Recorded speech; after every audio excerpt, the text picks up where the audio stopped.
I have no idea. You have? I can't find it. It's not a talk sheet.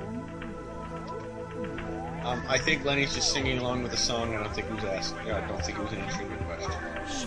No.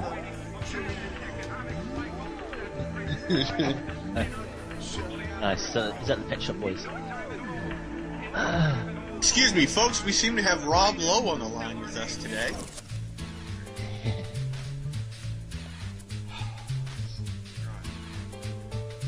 Ladies and gentlemen, thank you for joining us today. We welcome you to another installment of Freeman on Freeman Radio Network. I'm your host, Don. I'm joined as always by the president of the American chapter of the World Freeman Society, Stratios. Thank you. There's all kinds of... Also unofficially president of the United States of America. Unofficially, though. Well, you see, it also Byzantine Empire. That's where it all started to go bad on you. We're also, of course, joined by Maggot from UK. Maggot, thanks for being with us today. Thank you. We're glad to have you with us. We know you had some headphone difficulties over the weekend. We're glad we got that all straightened out. We're glad that Lenny's back with us, considering he was persona absentia for most of the show on Friday, and then when he showed up, he decided he'd just go. Yeah, probably on purpose. I could start the show by his telephone. You know, I was very impressed that you were able to do it remotely. That was fantastic. At least we still managed to be on the air for 3 hours. It happens to all of us from time to time, so we'll see this one time, but next time we're going to start charging you double on our salaries. Well, at least you didn't do it remotely with the power of your mind or anything stupid like that. That just seems awful. Now I'm thinking that even better. Hold on. Well, yeah, except nobody hear anything. It'd just be like deep into silence. Talk about really impressive, Trey. That would be fantastic.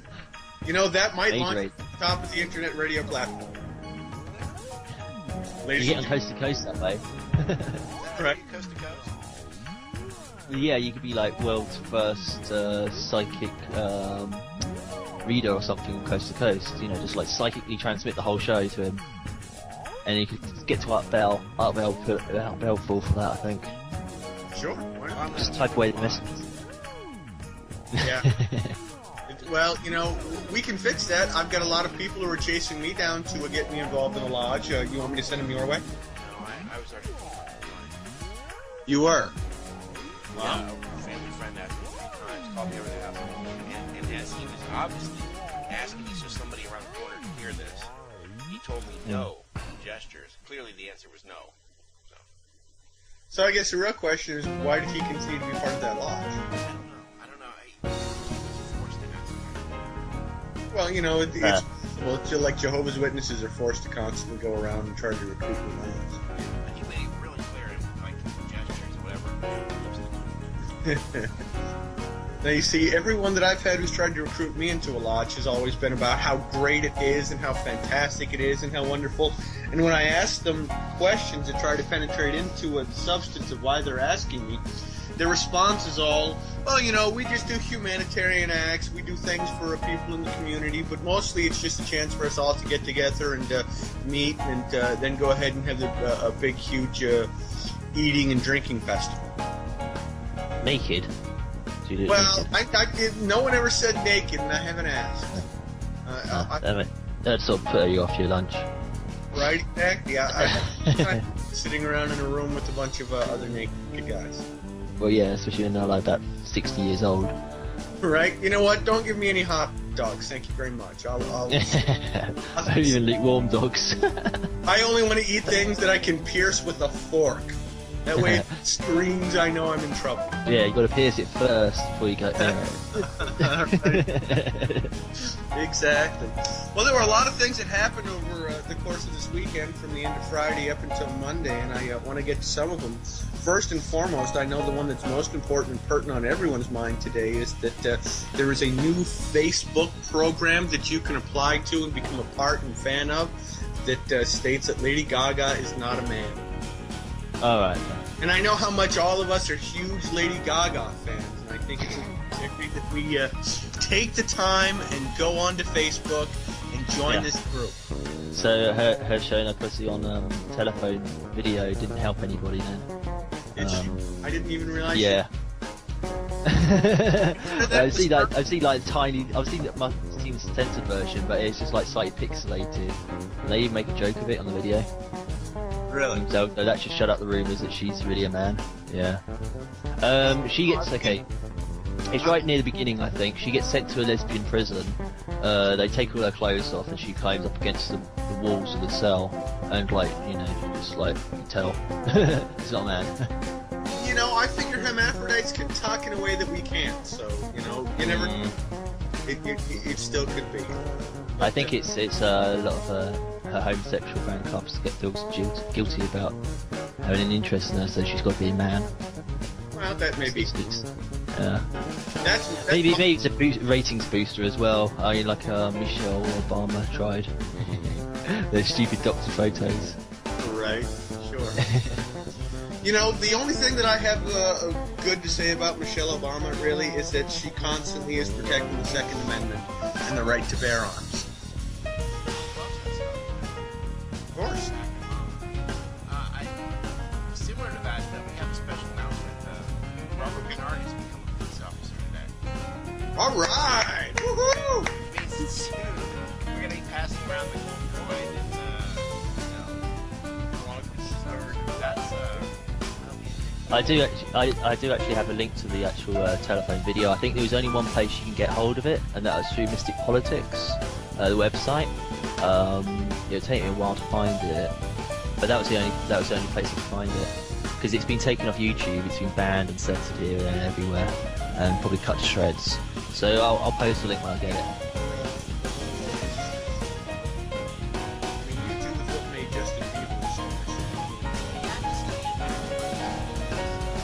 Right, well, and while you're looking for that, Maggot, I want to get back to Menard becoming a peace officer. I've got it already.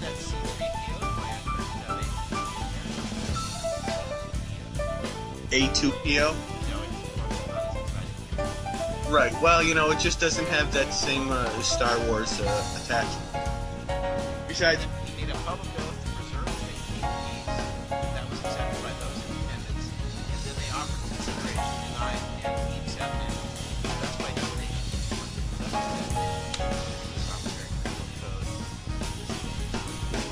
Woohoo!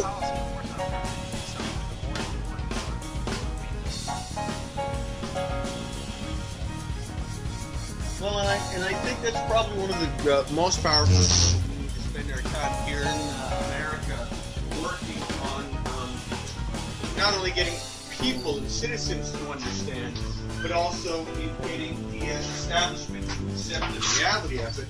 Because just to harken back a little bit, David Ray had actually sent a question to an individual in charge of a whole police department as far as their... Okay, yeah, I've got it. It's at 1 minute and 8 seconds. 1 minute and 9 seconds. Okay, well, we'll get to that in just a quick second. We'll come right back to that. Let me just finish up real quick. But Dave, right?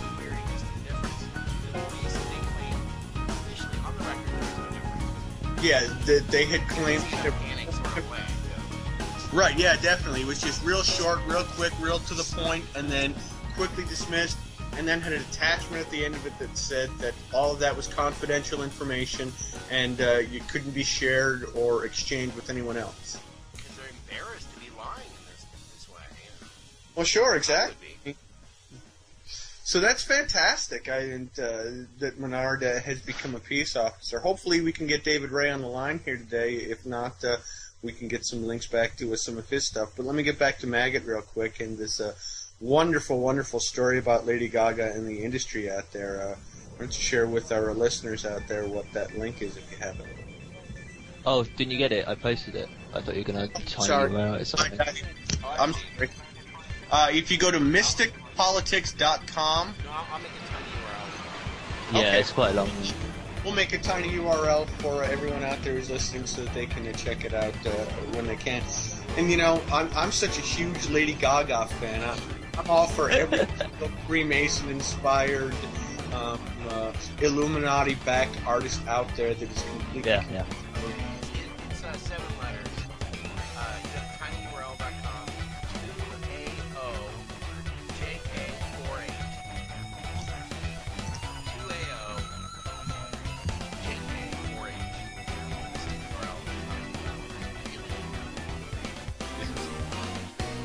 2AOJK48. Yeah. Make it a lot simpler for you folks out there. Yeah. It's also on the mysticpolitics.com/chat page. If you go to most read news, it's the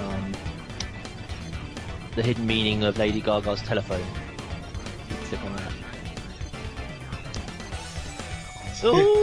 Oh, it's really faggish. The actual article, I didn't bother reading it. I just went to it for the video.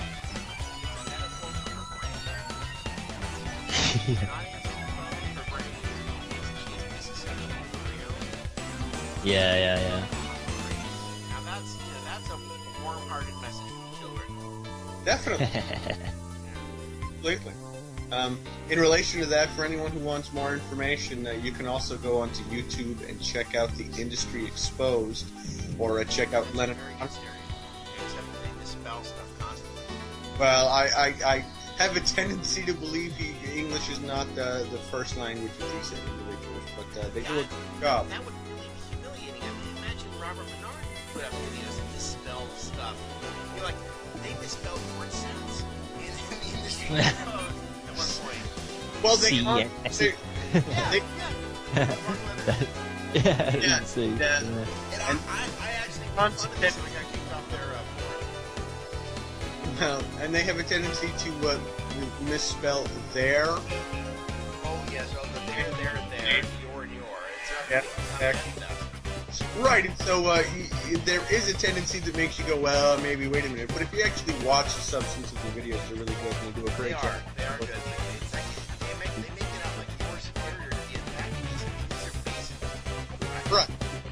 Well, but for people out there who haven't found it, who haven't looked at it, who have no idea what we're talking about, you know, I'm just pandering to an audience. I'm sure that the wonderful Lenin Honor will get it up there and hopefully it'll spell correctly. Sure. Well, yeah, definitely. And for those of you who want a deeper perspective, you go to LeninHonorFilms.com/media. You can find a bunch of other related stuff that works just as well.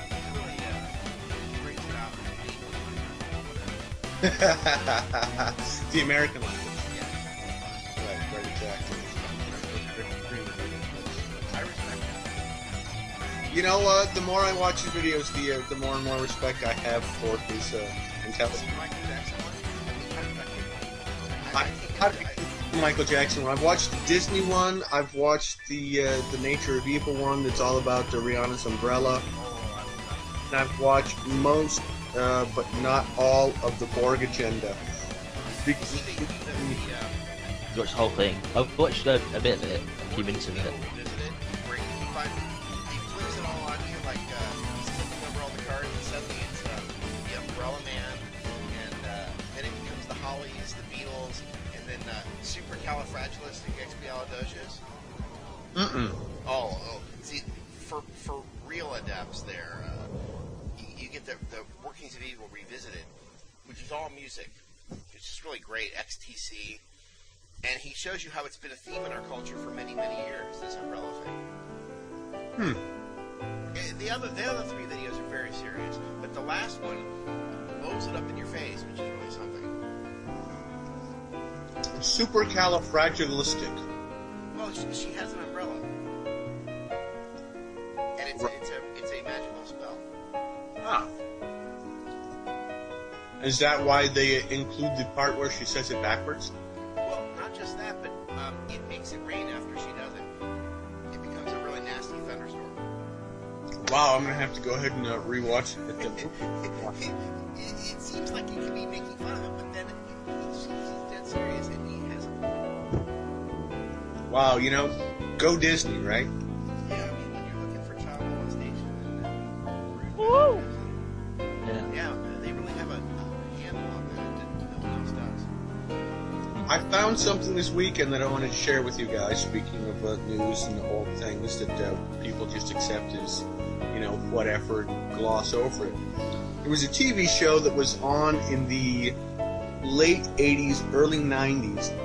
Came on Saturday mornings. It was part of the whole Saturday morning lineup. And I'm not sure if you guys remember this, but I'm sure there are people out there who do, because you can find the stuff posted on YouTube and other places. It was a TV show called The Guys Next Door. And it was... I haven't heard them. Well, you're very fortunate. Yeah, I can guess. Change the U to an A in the first letter of that sentence. Yeah. Well, that's the CYSE next door. Say the gays next door. Right? Yeah. The gays next door. Oh, wow, I must watch it. It debuted right around the same time that, like, the New Kids on the Block were, their popularity and everything. And it really has become nothing more than a precursor to the vast amount of boy band groups, things like, NSYNC and,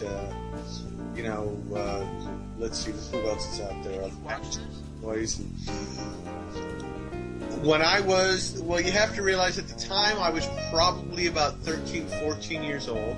I had a younger sister who was about 11, and I'm familiar with and remember the show having been in existence.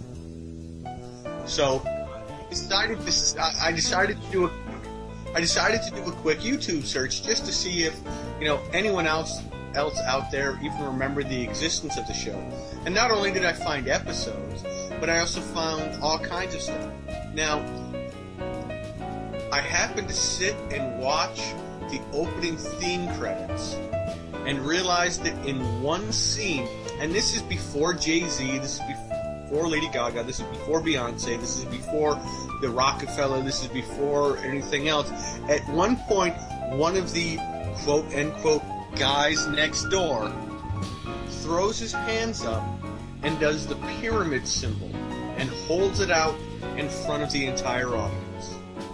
And this predates the whole, Jay-Z with the pyramid symbol over one eye and the Lady Gaga doing the same thing, etc., etc.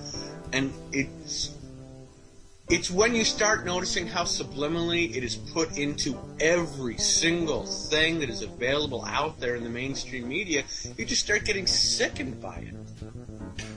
These aren't jokes. This is dead serious. Right. This is life and death to these people. Right. And their force in perpetrating it. Now, the individual who did that hand sign was the blonde-haired, blue-eyed, white guy. Which I found rather amusing. Yeah.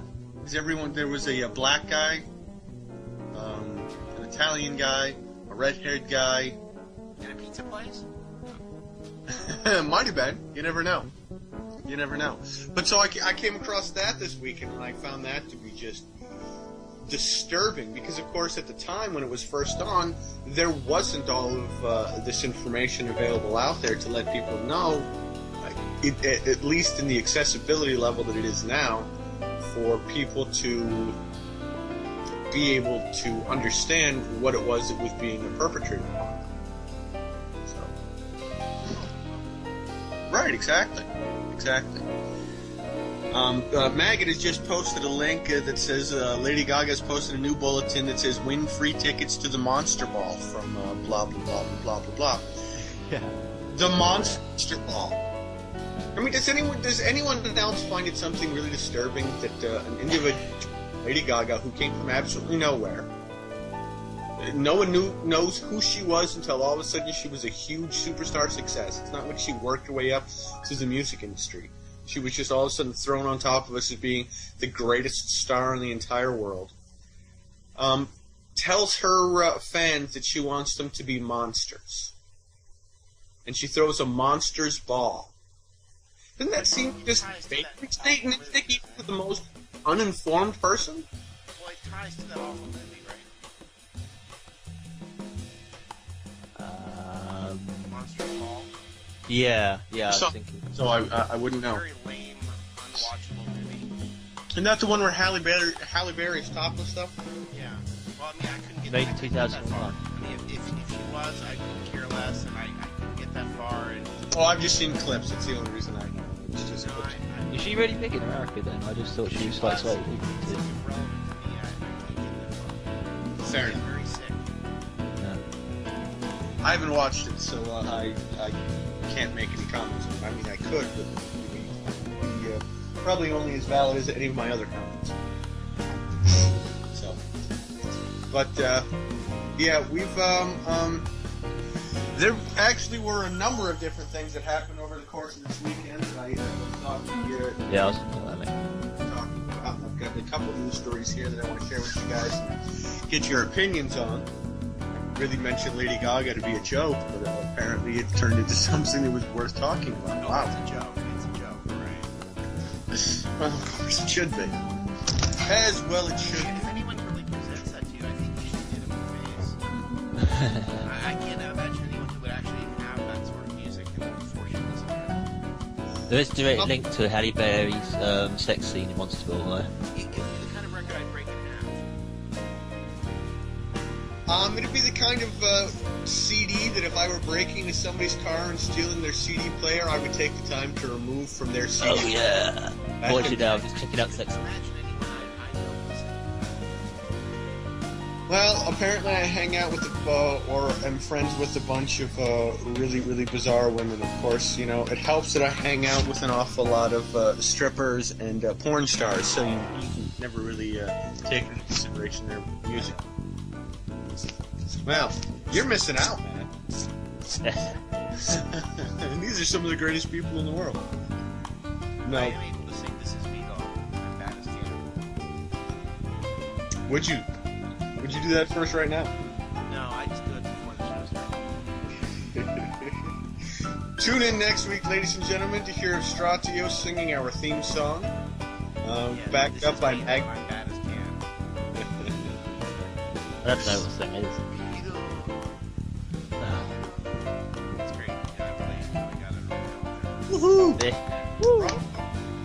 I did want to bring up this story because it was published in the New York Times. I found it through other places, but found a link to the actual original video, and I think it definitely has a connection to the Freeman issue, as well as anyone who's looking to stand up for personal sovereignty and rights.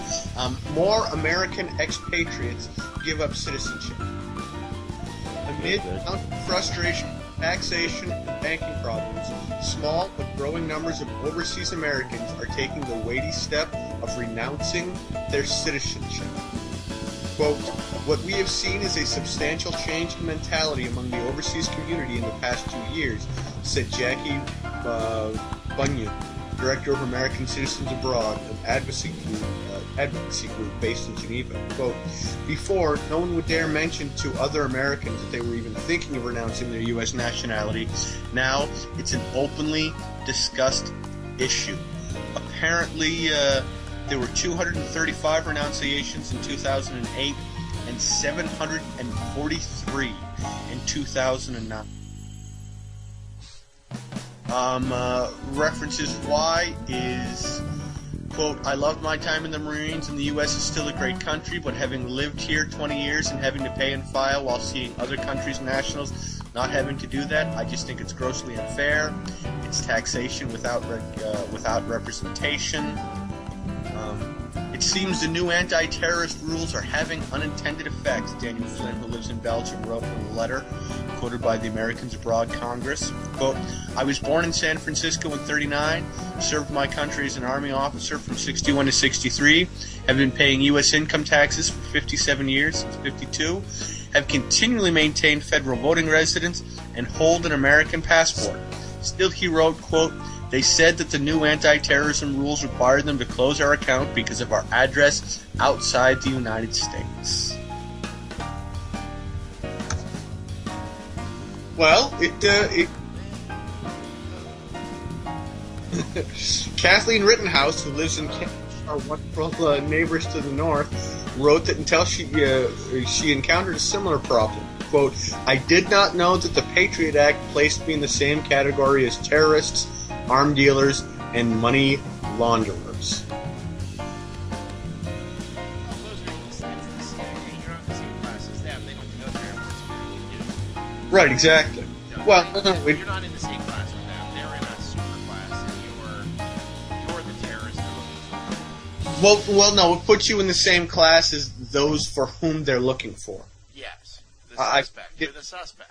Right, exactly. I find it akin to Arizona's current new law that allows police to automatically request papers out of anyone that is suspect of being an illegal immigrant. Well, it's we're the whipping boy for the CIA. They do the crime, and we Yeah, the suspect. we do everything else. We pay You do the time. You do the time. That sounds right. I didn't want to. I think we were trying to stick away from cliches. Just a thought. I mean, Maggot, I don't know exactly what you look like or anything. Of Stratios, you're Byzantine Greek, so you're probably I'm sorry, you're what? I'm so cute. But I believe you probably have dark hair, an olive-colored complexion. Oh, of course you are. Of course you are. We all are. Christian identity members. But I'm not a drop Spanish or Italian or Mexican or Puerto Rican or anything. I am predominantly Native American and then German. However, I look enough like when I walk down the street, I have had Spanish-speaking nationals, Spanish-speaking Mexicans, greet me in the middle of the street in Spanish or in Mexican, and I don't speak the language at all. I mean, it was bad enough after 9/11 that every time that I flew, I was pulled aside and searched head to toe. I mean, to the point where I was wearing sandals, and they made me take my sandals off, open-toed, open-foot sandals, and ran my sandals through the X-ray machine and scanned me head to toe, even the bottom of my feet. So obviously, I already look enough like a terrorist that I'm being profiled in that capacity. But then, now I have to worry about traveling anywhere where somebody's going to think that I'm an illegal immigrant. I really should just stay in my house. You know? It'd just be far easier, I think, in the long run.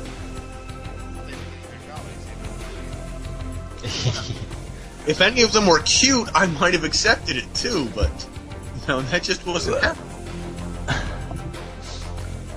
Just wasn't happening. Now, have either of you had any kind of scrutiny like that when you're traveling? Well, you know, if that's the case, I suppose that you look like a grandmother, huh? So you got blue hair?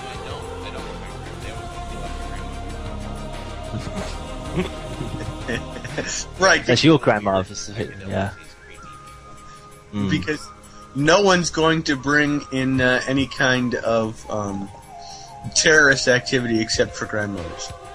They want to make it clear that they're not profiling, so they really have to feel like their girlfriend or grandmother. Yeah. Sure. Makes total sense to me. I'm trying to find a blog that I came across recently, actually, on the World Freeman Society. If I can find it here, it's actually one of the most amusing things that I found recently as far as human rights go. So, bear with me just a couple seconds. Okay. I don't get bothered by people at all. Like any security people, they don't bother me. I never get stopped. Like I might be stealing or something stupid like that. I don't know. Maybe well, I'm lucky. I would definitely say you're lucky because I haven't done anything to warrant having. Well, yeah. Plus, I probably know what security people. Yeah. Definitely. I probably know everybody's security in this town anyway, so you know, whatever. Yeah, just don't get bothered. Just like, don't bother me, man. I'm killed. I had killed. Make our standards make sense. How dare you? You know, I apologize. Yeah, England is the land of the free and the home. Our standards make sense? No. I apologize because Not America, land of the free. It's England, land of the free, home of the brave now. So yeah, you're land of the queer and home of the slave. It's land of the fee, home of the slave. yeah. We're a bit of land of the queer as well. There's so. always a fee. Always a fee. Okay. I found the blog that I wanted to reference to, and Maggot, I think you'll get a kick out of this because it's the UK blog from World Freeman Society by Paul. And this I found absolutely incredible. Bedfordshire police rules regarding terrorists and dangerous criminals if they are non-Muslim. Consider the most opportune time of day to be able to arrest suspects with minimum resistance. Apply all necessary force to enter the premises and arrest suspects accordingly. Now, coordinate to that is the Bedfordshire's police rules regarding terrorists and dangerous criminals if they are Muslim. Community leaders must be consulted before raids into Muslim houses. Officers must not search occupied bedrooms and bathrooms before dawn. Use of police dogs will be considered serious desecration of the premises. Cameras and camcorders should not be used in case capturing women in inappropriate dress. If people are praying at home, officers should stand aside and not disrupt the prayer. They should be allowed the opportunity to finish. Officers should take their shoes off before raiding a Muslim house. Are these the rules they apply to our houses? No, that's why this is so incredibly funny. The reasons for pre-dawn raids on Muslim houses needs to be clear and transparent. Officers must not touch holy books or religious artifacts without permission, and Muslim prisoners should be allowed to take additional clothing to the station.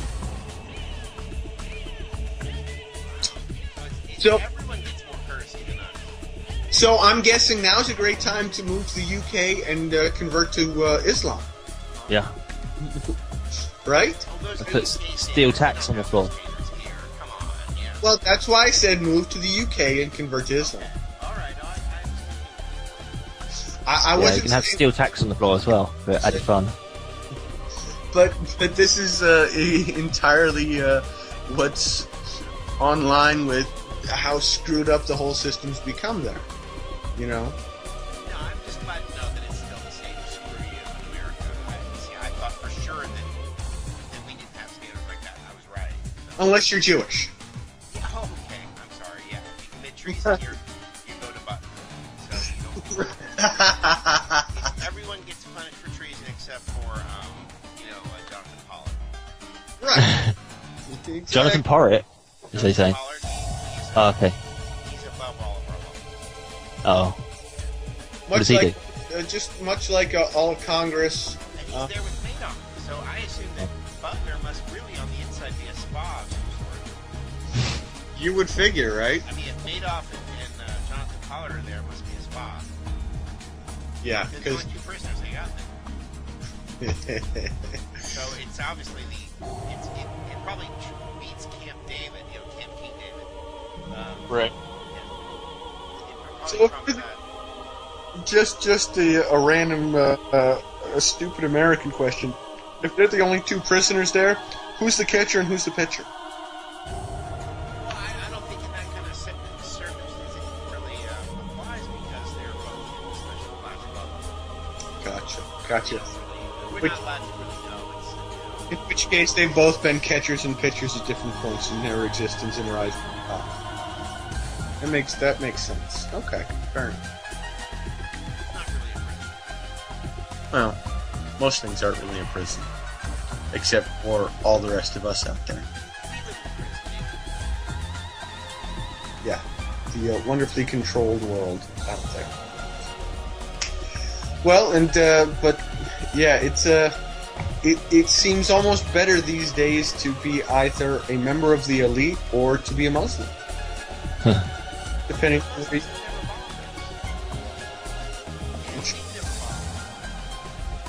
Well, I've never bombed them. How about that?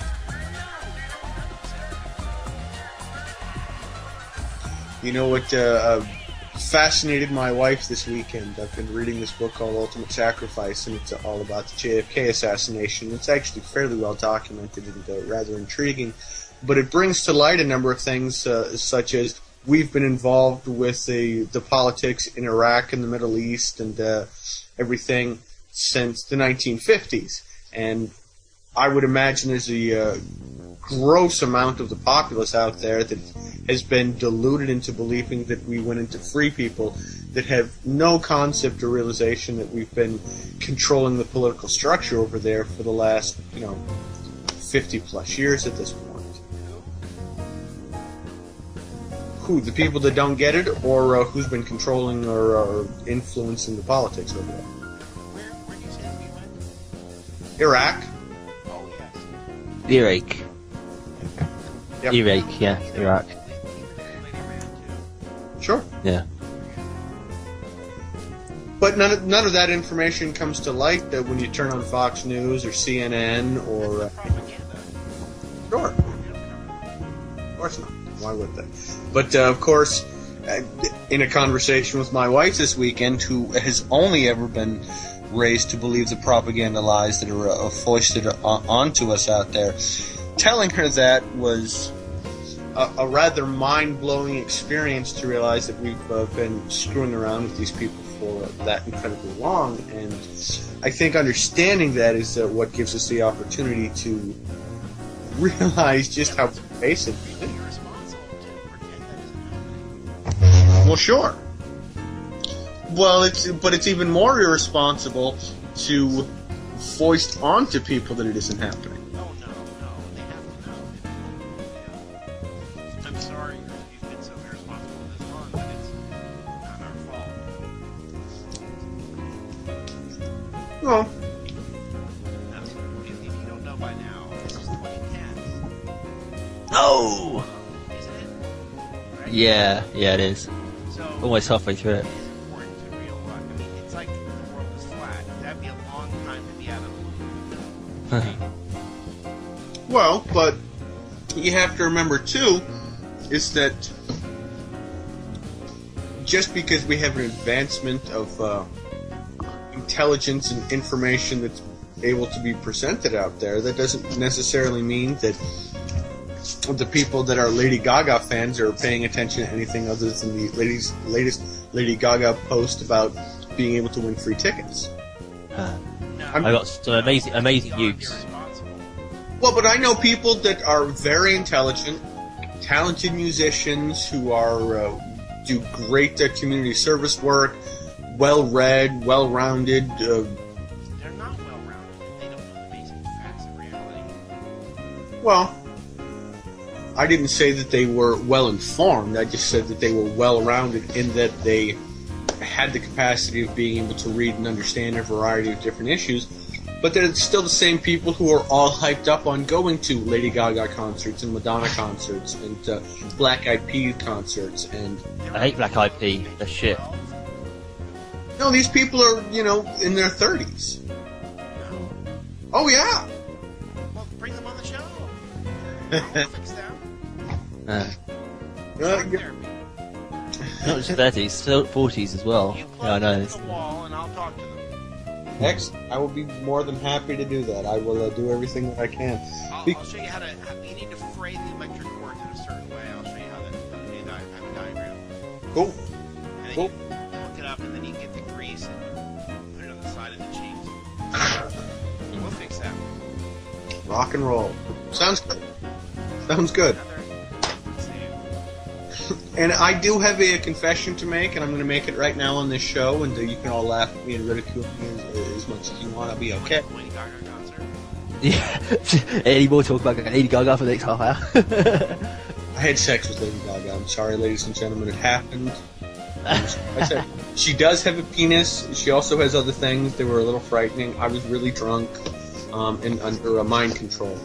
I think she was just trying to steal my sperm to create a master race. What was the real profession? The master race is the ultimate mongrels.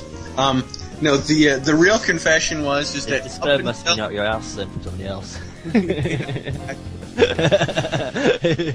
Who'd you be taking here? The real confession that I have to give is up until the last week or so, the Jewish conspiracy, quote unquote. Jewish? Yeah. It did not come across as being viable until the last week or so, and it's only within the last week of information that I've been searching and doing referencing into to understand how ultimately virile this whole identity is. When you come across things like they're talking about destroying the white race, when they talk about how anyone that isn't part of the Jews aren't white. Well, I'm sorry. Talking about destroying the white race. I thought they were all white anyway, pretty much. Jews don't count themselves. Well, are they green? Right. Orange. And they don't count me. Ochre. And I'm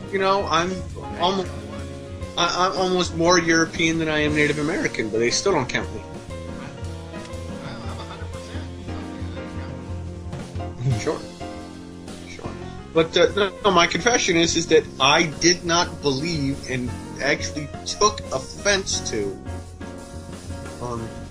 attacking it as a society, as a group, as a culture, as a whatever. And it's only been within the last week of my own personal experience of investigating and reading things that I've come to the conclusion that there is a huge difference between the term Jew and the term Hebrew and the term Israeli. Do we applaud? Pardon? Thank you.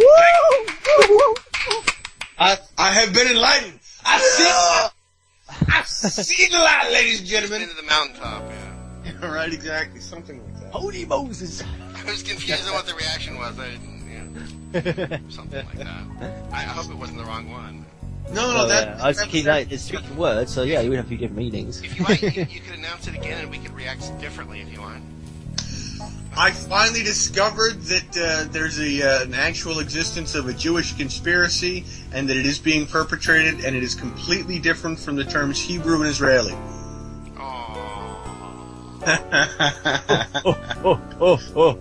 What? I think I liked your first reaction better. We'll just edit the second. There you go. Woohoo! But we're so indoctrinated, especially here in the United States, those of us who haven't grown up in a Byzantine Orthodox society, those of us who haven't been granted the opportunity to really uncover or learn any of these things, we've been so indoctrinated to accept and believe that Jew means precursor to Christianity. Well, the Talmud, of course, is the basis of... No, wait, it isn't. Well, you see, that's kind of where I'd like to get to. I don't own a copy of the Talmud that's written in a language that I can understand. I'll get you some of that online real quick, but you can get it online free, can't you? Yeah, they've got a really good ones at Google Books. You want to show your daughters? Yeah, definitely. If you're under age 7, you've got to get them to read it. Yeah. There's that, like, a whole raft of these. Plus, of course, Judaism Discovered. Oh, okay. I haven't looked into that or anything. So. But I'll help you. Finally coming into an understanding and realization of this, it just makes it so incredibly difficult to watch television. I know, doesn't it change everything? At all. I mean, you start noticing where these little... I was watching a repeat episode of Scrubs yesterday afternoon over at the in-laws' house. You watch Scrubs? Just bear with me. My sister watches Scrubs, and I can't take it. Just bear with me. I'm sorry, go on with the story. I don't mean to comment on every little part. But I'm watching this episode of Scrubs, and one of the characters fantasizes about her marriage, and she's blonde-haired, blue-eyed, whiter-than-snow girl marrying some guy who looks like he just stepped off of the boat from Germany, and he crushes the glass and says Mazel Tov at the end of the wedding ceremony. Right? Here's what my daughter's saying when she's singing the, yeah. But it's becoming increasingly difficult. In fact, last night I found myself not being able to watch any TV whatsoever. Because it's just overwhelmingly bent around the indoctrination of accepting the tenements of Judaism as being absolute. Yeah. In every amount of culture. And, I mean, you don't see a bunch of people getting married and then shooting their guns into the air. But that's a viable culture. We don't have that shown on television. You don't show, Sugar makes the poison go down. Right, exactly. Go down. Yeah, the medicine, right? The medicine go down. Just Yeah, now we get back to the whole Mary Poppins thing and the umbrella stuff, and the whole Disney interaction. Now, was Walt Disney of Jewish descent? in Was the most he- delightful way. Was he part of the whole Jewish thing? I know he was, He's one of the 13 families. Okay. I know he was instrumental in was used as being instrumental in hunting down communism in the 1950s. Which seems totally anathematic to his whole propaganda.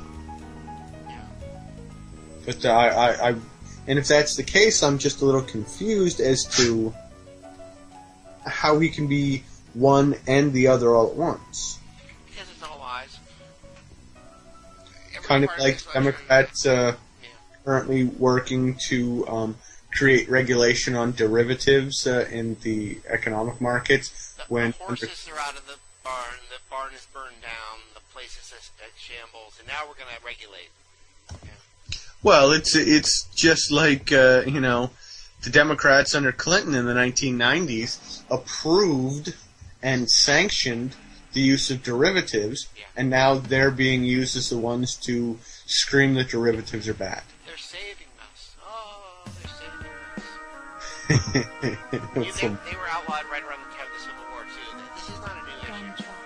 No, but the Walt Disney thing, they are part of the 13 families, like Onassis and the Lee family, and the Astors, and the Rockefellers, and the Rothschilds. It's a long list, and don't make it just the Jews. There's a lot of other Disney groups there. Okay. There's Well. everywhere. Not everywhere, but a lot of places.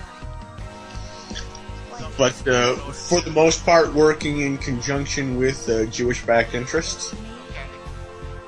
Okay. I mean, they're enormously guilty. They're so guilty it isn't funny, but so are many other groups too. I don't want to just single them out while we're shooting the tree shredder. We have so many others that have to do it. It'll be quite a pile of tree shredding. And just to start talking a little bit about some of the individuals that we should be tree shredding, because it's important. Instead of a notice of understanding intent first.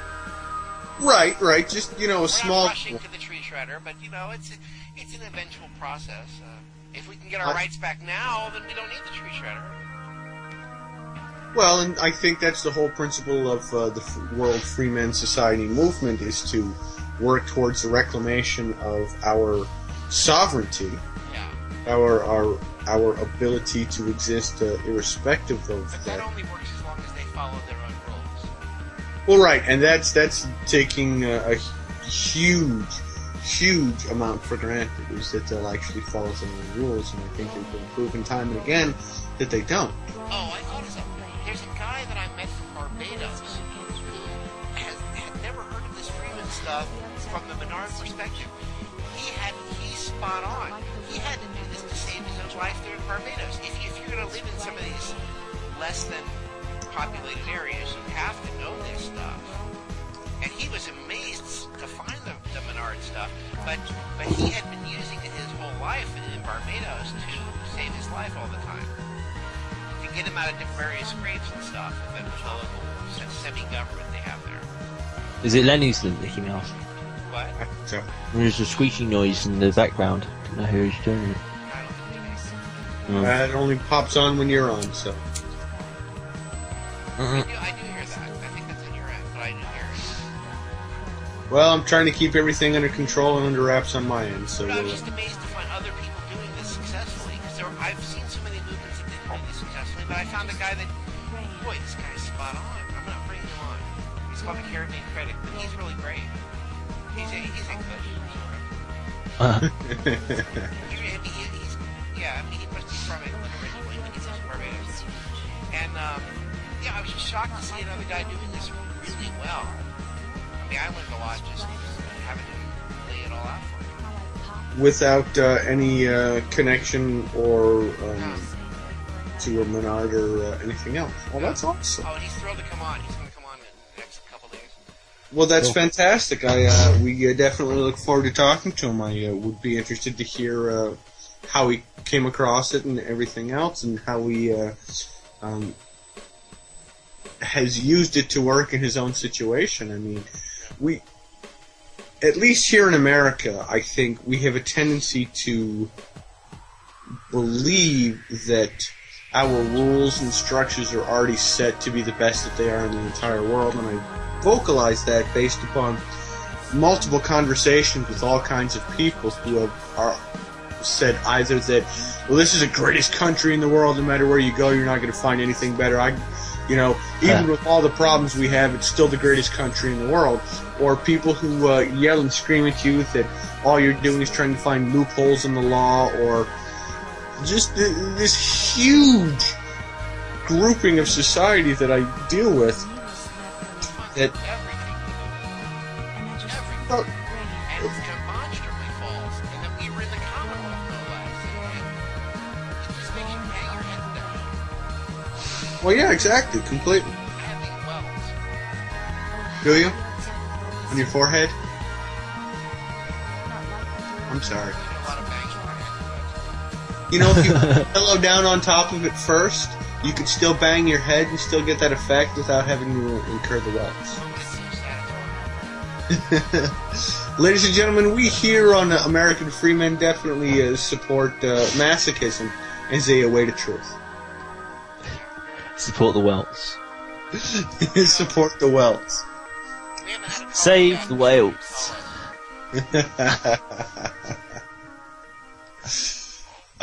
One of the other news items over this weekend that I wanted to share with you guys real quick and get your opinion on. They have once again attacked a Republican senator here in the United States, Senator Lindsey Graham from South Carolina.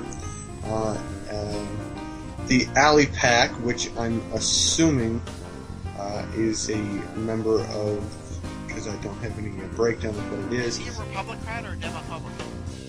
Well, he's a Republican. Okay. Let me just read some of the things to you real quick. Homosexual rumors surrounding Senator Lindsey Graham underscore the core reason why the vast majority of Congress members habitually support legislation that is anathema to the interests of the people they are supposed to represent, because politicians rarely achieve positions of influence without being beholden to one form of blackmail or another. Alipac, A-L-I-P-A-C, Alipac's William Geen provoked national headlines last week during a speech in front of thousands of Tea Party supporters when he publicly requested that Graham come out of the closet and admit that he is gay. Excuse me. Okay. You know, I really respect the ones that are cheating with women. Right? You know what I mean? I didn't think I could respect that, but when you compare this to that, the womanizers, I respect her so much more. Sure. Yeah. But no. Think of the two greatest womenizers in the last 50 years in U.S. politics.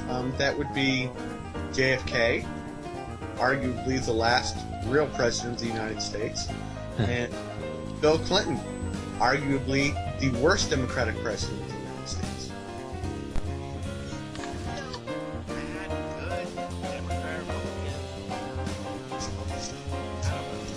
Well, I think to a certain point, you have to. No, he was the puppet of George Bush Sr. George Bush Sr. got 7 terms in office. Well, yeah. Then, see, right before that, before Bush Sr. took office in 1980, Zbigniew Brzezinski had a puppet in office, but Zbigniew Brzezinski's puppets only last 1 term. Right. Harder. And now he's got a new puppet, Obama. But in between, he had 7 terms with Bush. Right. Well, that's why I'm saying JFK would have been the last real president of the United States, and Bill Clinton is probably the worst Democratic president of the United States, who have completed their terms. Because Obama still has yet to complete his first term. Although, honestly, Clinton is still a puppet of Bush Sr. because he had the connection of Arkansas. Now, I have a scant familiarity with all of that. Well, they were bringing in enormous amounts of cocaine into Mena, Arkansas. They had that enormous plane that Barry Seal used to fly in.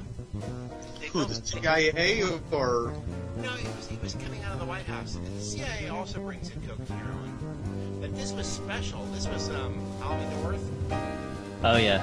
Barry Seal and Webster Hubble. See, they made it out to be just a financial thing, or just the Iran-Contra thing, but what it was really to cover up was the, I forget the name, but it was enormous. They built the army base in Mena, Arkansas, just to import cocaine. It didn't have any real function, it just brought in coke. Wow. Yeah, and then they would send guns back to the Contras, but that didn't really matter. Yeah, because when Oliver North started going on about his Invisible Army, I thought he was referring to the cocaine and the drug deals he was doing. Yeah. I thought, the Invisible Army was the snort going up his nose. But it was being arranged out of the White House, the whole thing. Hold on a second, guys. Well, it would be. In just a second. Go ahead, continue. I can't do that. I throw up. I had a whole vomit thing last night with coming out of my lungs. People don't believe me at parties, but I'm willing to vomit on you. And for those of you out there in our listening audience, we'll be more than happy to send Estradios to your party to vomit on you. I will. I will come to your party and I will throw up on you. I do a projectile vomit that's really something to see. It doesn't come out of my stomach though. It comes out of my lungs. Now this doesn't come cheap, mind you. It's $1,000 a pop just to have them come to your party. I'm going to do it for free. It's a service. I used to charge. Just because you're willing to do it for free doesn't mean that the show is willing to. Okay. Because we'll be more than happy to broadcast the event live from your party on our next live broadcast. A whip effect, it comes out of my lungs. I can prove that with multicolored foods. That would be fantastic to see. We definitely need a video uplink for this show now. Yeah, it's a projectile effect because it has to be a whip sort of thing because it walks the stomach and it goes out of the lungs. It's amazing what they collect on. You should stop breathing. Just. Well, that's why I do the peroxide thing. I do that hydrogen peroxide 35% because there's no other way to get air. I'm starting to get lightheaded and stuff, so I finally got the 35% hydrogen peroxide, and I drink little drops, and man, I've never seen the lights come on your head. You get air. Hydrogen peroxide is unstable, and you get air. That's why it's so much better because I don't get air. People always thought that was the reason I was but it's not true. Well, now that I've heard it, I thought that it was the case of why you got into conspiracy theory, but when you told me it wasn't true. Right, exactly. Yeah, I joined the conspiracy truth movement because I couldn't breathe. Really? I joined it because I couldn't urinate. Different strokes. Right, exactly.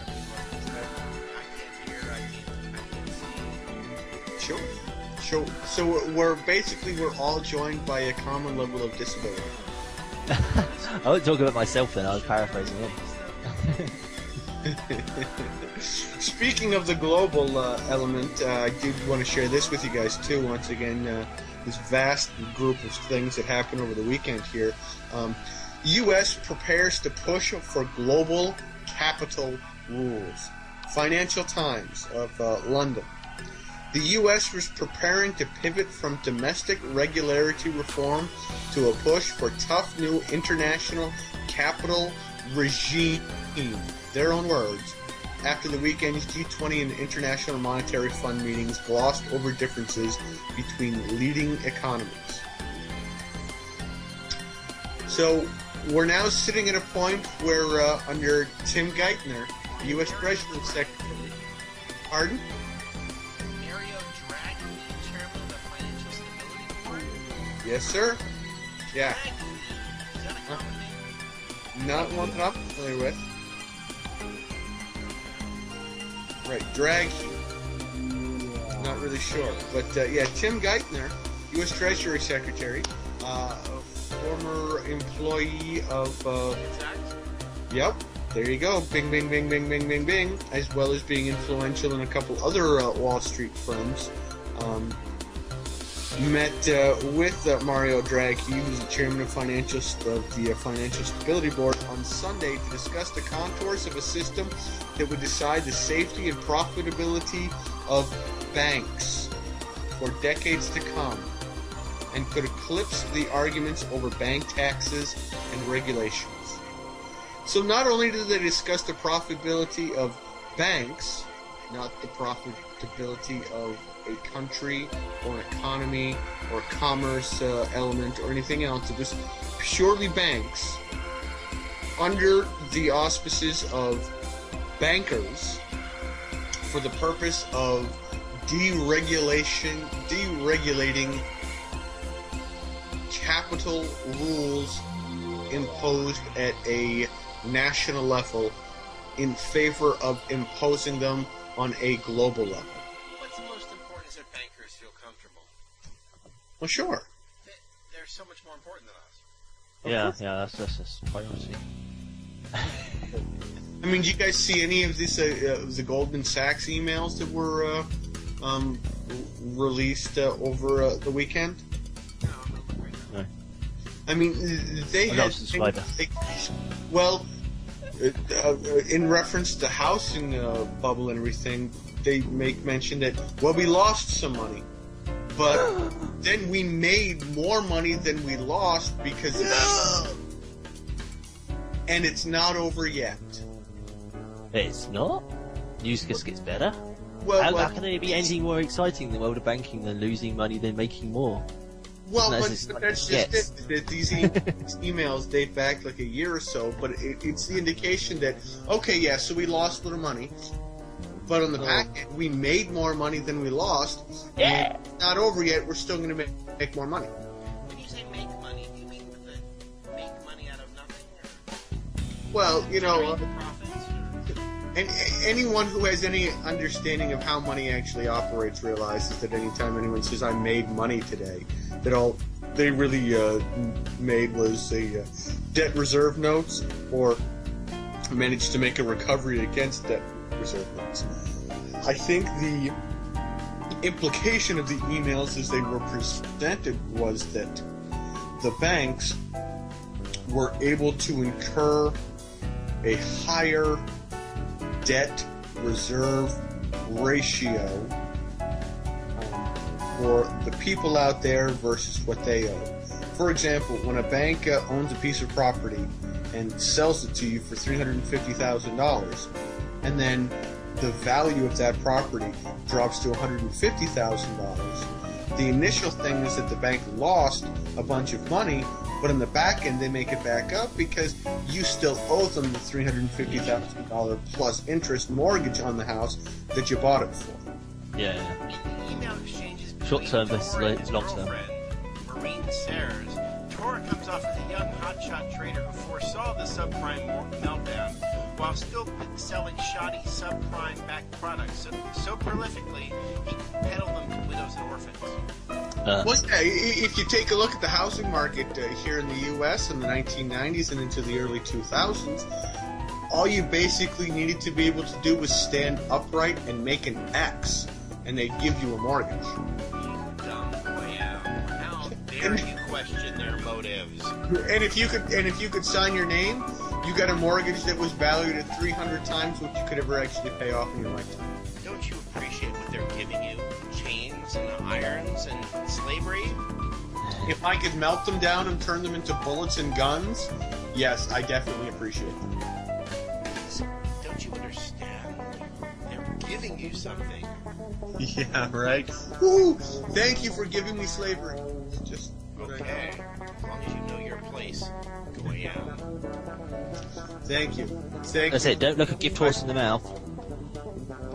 Yeah, basically. Basically.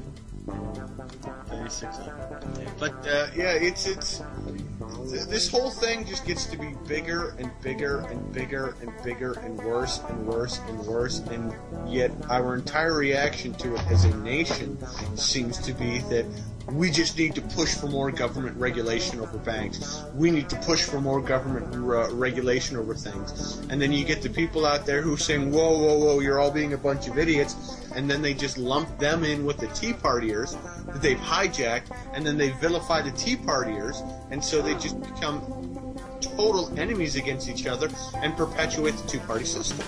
Just a spoonful of sugar makes the medicine go down. See how that works? Now, Just a spoonful. Go ahead. just real briefly on that topic, I am not a fan of Glenn Beck. Well, then Mary Poppins. In the most delightful way. As I'm sure most people who listen to this show are not fans of Glenn Beck. Well, I don't understand how you could be. However, he did have one thing to say over this past week that I found absolutely delightful. And I'm not sure whether he said it because he believed it, because he was told to say it, or because he said it real quick before anyone could stop him from saying it. I don't know. Because I don't watch him, I just happened to catch a clip of it. He actually was referencing and referring to one of the things that we talked about last week, in which a columnist on one of the Sunday morning political television shows said that Glenn Beck and Sarah Palin were almost guilty of sedition. Well, Glenn Beck comes back on air at some point this past week and is talking about this and makes reference to the fact that of course they want you to believe that, because what they want you to do is believe that we hate each other, and they want you to pick one side over the other and fight back and forth so that they can constantly keep you distracted. And I was like, wow, that's actually rather insightful for somebody like Glenn Beck to say to his audience. I was rather amused by it, that he would actually take the responsibility to make that statement to his viewers. Because I think that's probably one of the most anti-New World Order statements that you can possibly make while being a member of the New World Order.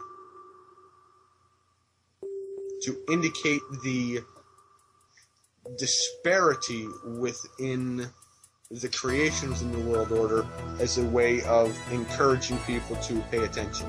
Now, I don't know what the rest of his show was about. I don't know what he said after that. I don't know what he said before that, because it was just a brief clip that I happened to see.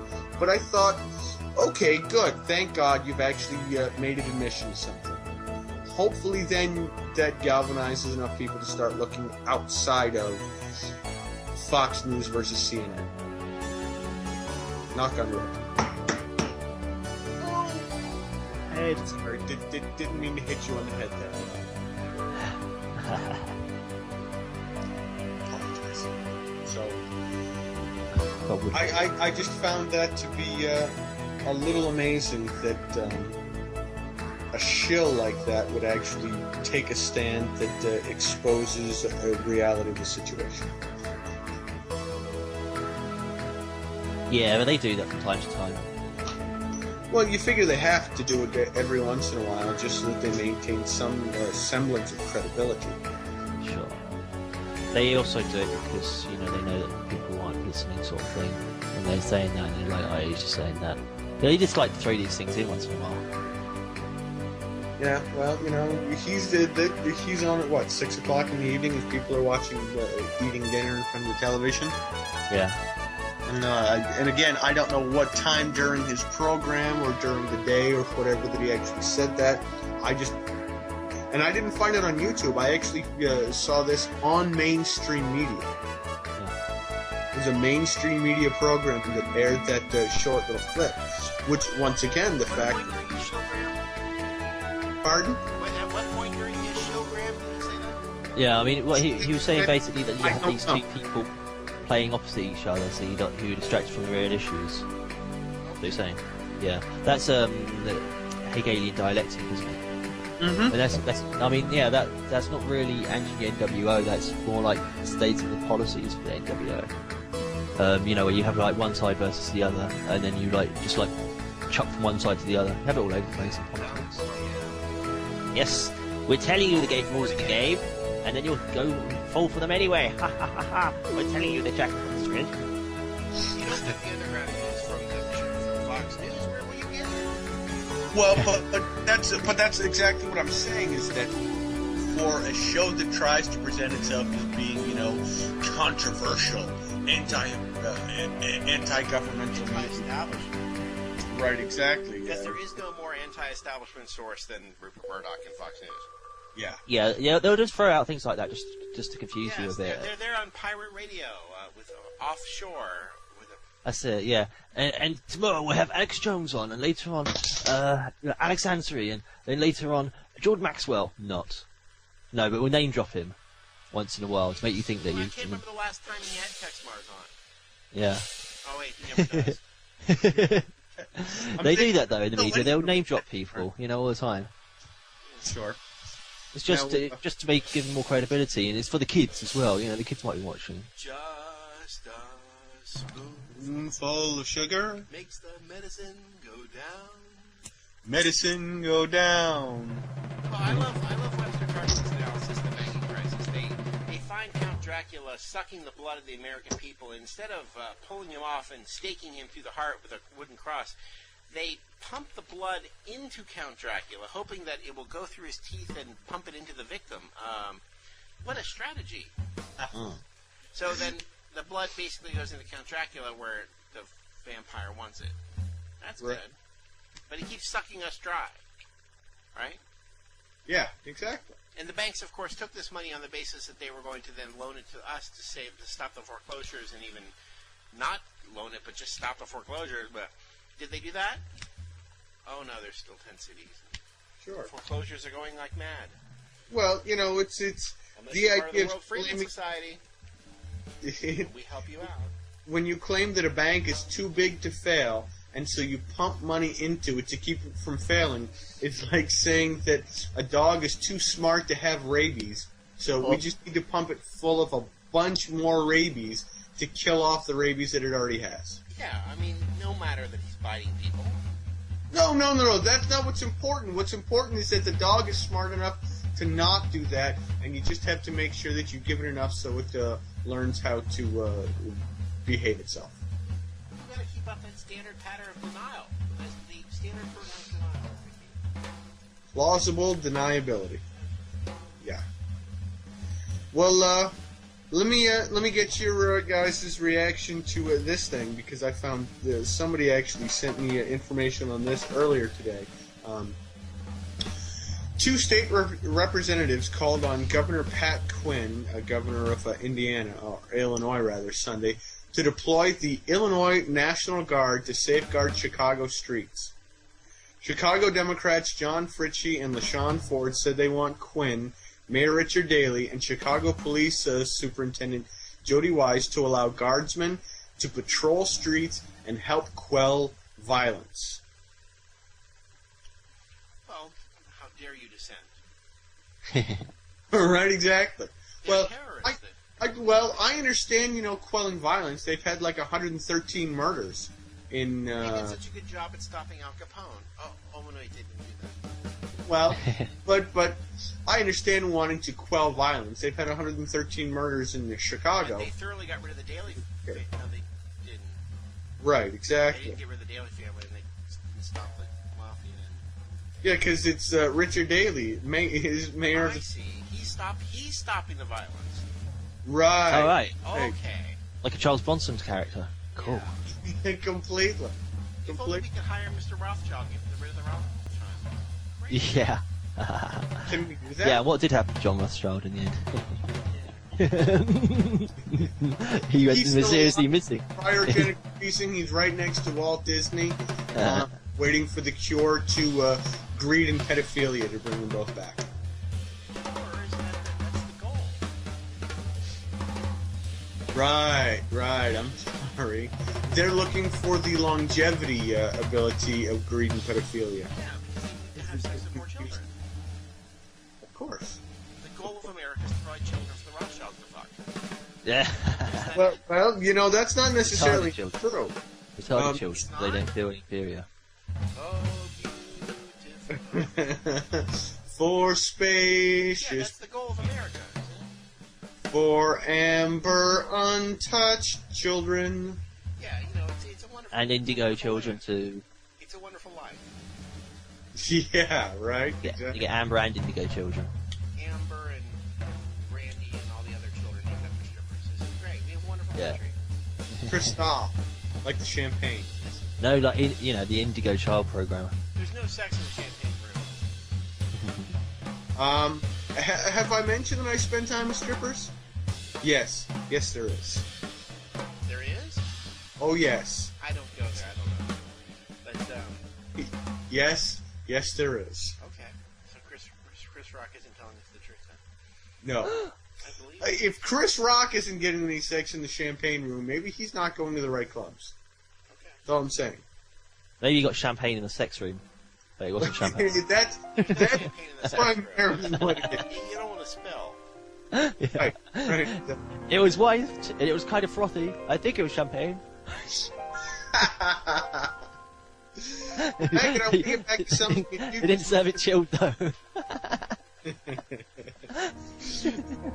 Oh, It's well, a family before, program we have. before I get to the thing I want to get back to you with Maggot here, I did want to ask, did you guys see the story of the 14-year-old girl here in the United States? I think it was Atlanta. This 14-year-old girl was sneaking out at night after her parents went to sleep to go to a strip club to dance and whatever else in the sex room, champagne room, whatever. American way. Right. 14 years old. For 6 months. Yeah. Almost every night. Right. I'm just saying. I know 14-year-olds. I have absolutely no inclinations to be that way with them whatsoever. I'm just amazed that it would go on that long. 7 nights a week. Mm-hmm. For 6 months. 14 years old. It's frightening. It just goes to show you exactly where the mindsets of the people in this country have been placed. I mean, I guess if you look at it critically, who are the greatest female stars that are hyped? Which They're story not- are you talking about? There's one in Battle Creek, there's one in Kansas City, there's one in Corpus Christi, then there's the 12-year-old in, I don't know where that city is, but which one are you referring to? There's another one. I don't know about the one in Battle Creek. I know it was down south. I thought it was Atlanta, but I could be wrong. It might be the one in Corpus Christi. 14-year-old girl danced at All-Star Strip. You didn't provide a link, so there's one in Oakland. I'm sorry, I one didn't. in- I don't remember where I came across the information. Otherwise, I'd find it for you. I'm just saying that it seems to be a common theme here. Well, and doesn't that make it even that much more frightening? That not only does it happen, but that we have so, if you CK me, right? Yeah, if you see Amy. Yeah, completely and totally. We've so overstimulated an entire generation. Right. So I guess I didn't realize that it was that pervasive all over. Woohoo! America, the land of pedophiles and Satanists. where all you have to do is belong to the Freemasons, and everything you do will be justified. All right. Woohoo! You got Now, morals, Meg- you got dog. Yeah, right. Exactly. Just because they aren't good morals or good dogma doesn't, And I really wish my car could run over your dogma. But, Maggot, you mentioned the Indigo Children. Mm. And that, again, that's not a term I'm familiar with. I was hoping you could explain that a little bit more for myself and for any listeners who might not be familiar with that term. Oh, yeah. It's sort of like what would be called handicaps or something, weren't they originally? Yeah, they all think they've got psychic powers and they can do all this and that and the other. I'm not sure I believe a word of it. I think they're just being duped. Yeah, we do. Yeah. As in we, do you mean the two of you, or? Yeah, we share on weekends. No, I mean, no one, we don't. Sure, try to back out of it now, Lenny. Try to back We didn't say her name because it isn't even her name. I know her real name, but I'm not saying it. That's she fine. calls herself Lily Carter. Oh, okay. We've mentioned her before. She's Yeah. But that's not even her name, so it doesn't really matter. right. Well, I don't think She it's needs to establish herself the way I used to establish myself as Lenny Bruce. sure. Well, With like you 4 are days. sort of. You know how carefully I maintained Lenny Bruce. How much work I did to tell her. Well, that's why I've come out right from the get-go and just stated what my name was. I figured it was easier than trying to maintain a pseudonym. I don't want to wear a scarf and walk around in public and pretend that I'm being normal. Go jogging. Anyway, What, you want me to wear a scarf and walk around in public? Of course you yeah. don't. Exactly.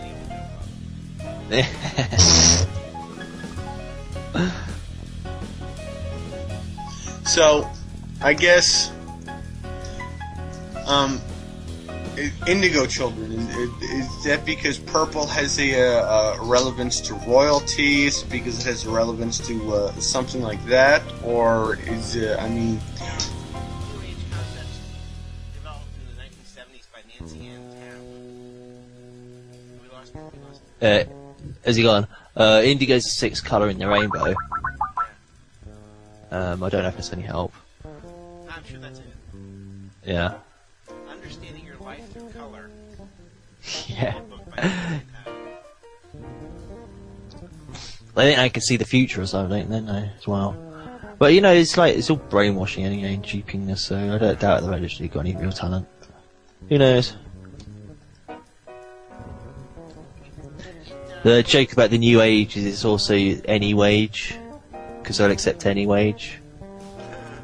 That's why you get them working in the shittiest dives. Because they live in hope. So they're very lovable tools of the New World Order, and probably the UN, I suppose, all the peace and love that they go on about. Well, it says that they don't do well normal schools because of their rejection of authority. Uh-huh. Huh. It's bad for us and good for them, I guess. If you're Yeah. you worship Lucifer, it's okay to Yeah.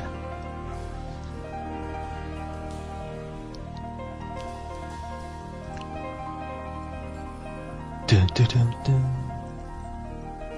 Bathroom break. empathetic, curious, strong-willed, perceived his friends and family as being weird.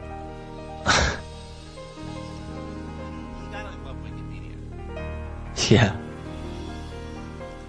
And they exploited like this untreated syndrome is just caused by is a good thing. Yeah. Of course, it's either. I found the proper thing that just sheerly through cost savings. But you're supposed to The cure for mercury. eye drug and then you cut the arms off the children. I mean that. Good luck. I find that that's a side effect I like to avoid, but other people. Yeah. Works for them.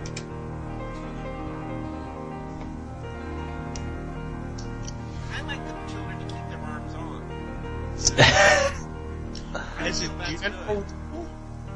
as a general rule, that's probably best. Yes, I think so. You know, otherwise you get a bunch of armless adults. Yeah. You know, Yeah. The right to bear arms. See how that works. Yeah. Yeah. At least he's armless now. Oh.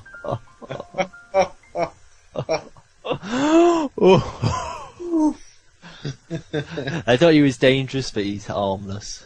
Really. Oh, gosh. That's got like 4 different levels of just pure insanity. Thank you. Appreciate It's it. the only part of the show we work on. Yeah. We've been rehearsing that one for hours.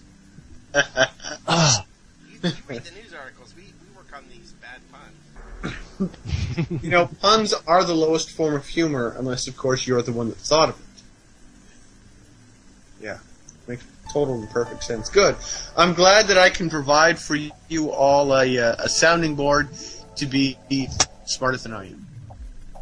It makes me hurt. Hey, and I do my best to help that for you. I definitely do my best to try and help that for you. So, anyone else have anything interesting that happened to them over this weekend? Anything that they came across, found, uncovered? We haven't heard any wonderful things out of Maggot today that lets him use his wonderful voices. Is the 5-year-old boy who sounds like the Queen got anything that he came across this weekend or anything? No. Hoping he- drunk. No, whatever. I killed him. I got sick of him. By England Drum. That is- Now that's a new story. Yeah. After having to replace my headset, I got pissed off, so... Yeah. Nothing really exciting happened over the weekend. I just sort of, like, drank, had hangover and drank.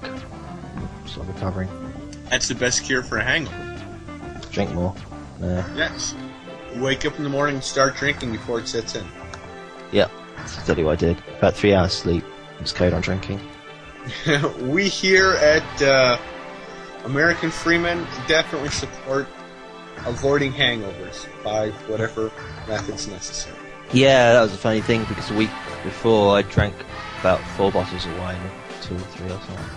No, I don't know. Between 3 and 4, and I didn't have any hangover at all. And this time I just like drank 1.5, and was like.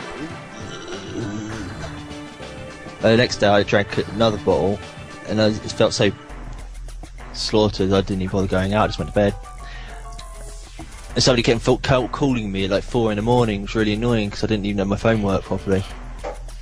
And so the whole room was going or something, and I couldn't turn it off. It's a nightmare. Wow. Yeah. I did want to ask you guys about this because I did come across a few things over this weekend, and even in talking to people, there have been a variety of, and I'm not reading from any news source or anything else, I just wanted to get your opinion and get your impression to find out what can be done for our listeners out there to help fight against it. There have been a variety of sources that I have read or looked at or come across in which there is an increasing push, not only nationalistically here in the United States, but across most of the globe, to create a regulatory authority over the internet.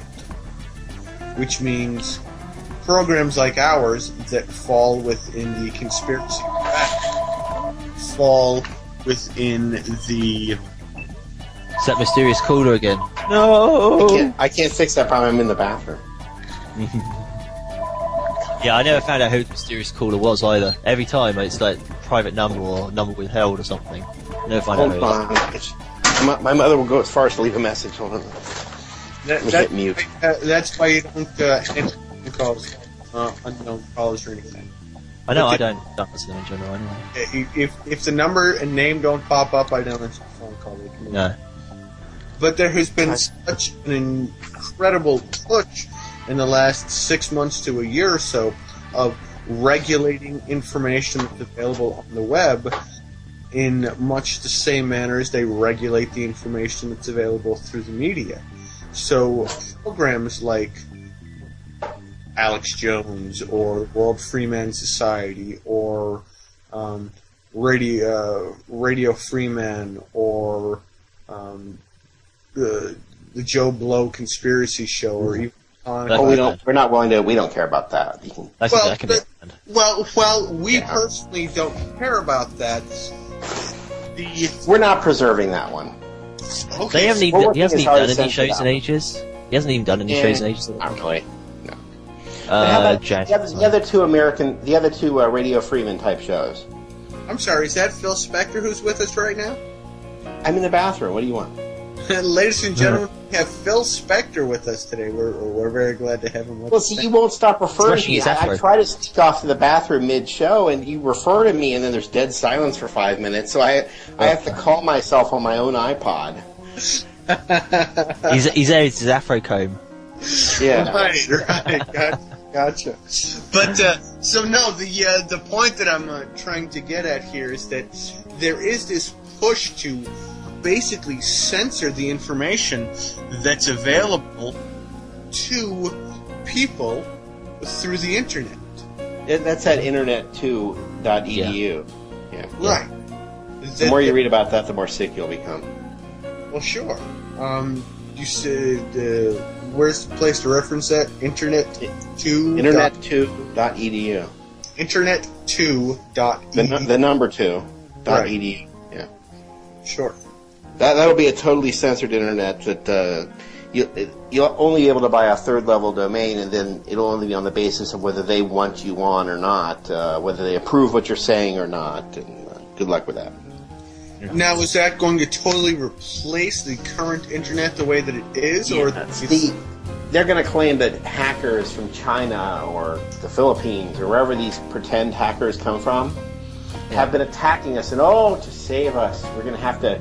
Well, they have these thumb scanners in the like in Staples and other stores for Microsoft, the Microsoft thumb scanner, and you're going to need to validate who you are to get on the internet with the thumb scanner, and then if they like what you want to say, maybe you'll be able to have a site. Probably not.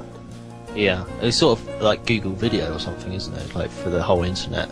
Yeah, and the thing is, they said that. The original inducement to do this was the incredible increase in speed, but they took that away. So now the only inducement is if you like censorship.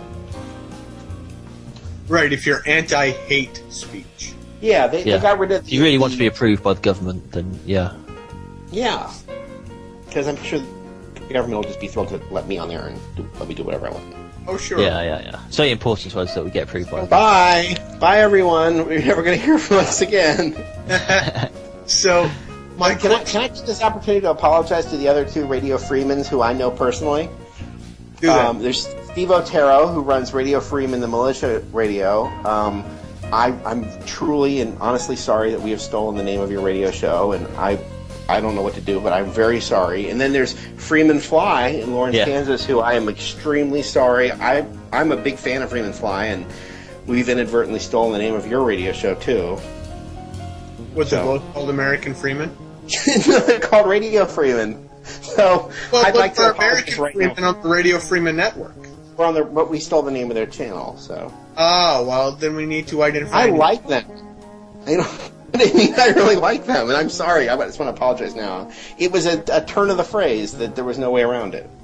Well, we could say the Freeman Radio Network, and then it's not Radio Freeman.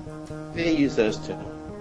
Okay, well then maybe we can say the Hoopla, Doodah, Anti-New World Order, Pro-Sovereignty Radio Network. I know, but the problem is that Freeman Fly, who's the most laid-back, relaxed guy in the world, is going to come to my door and slap me across the face. I know it. I mean, he's going to come beat me up. Can we get that on the air? Is all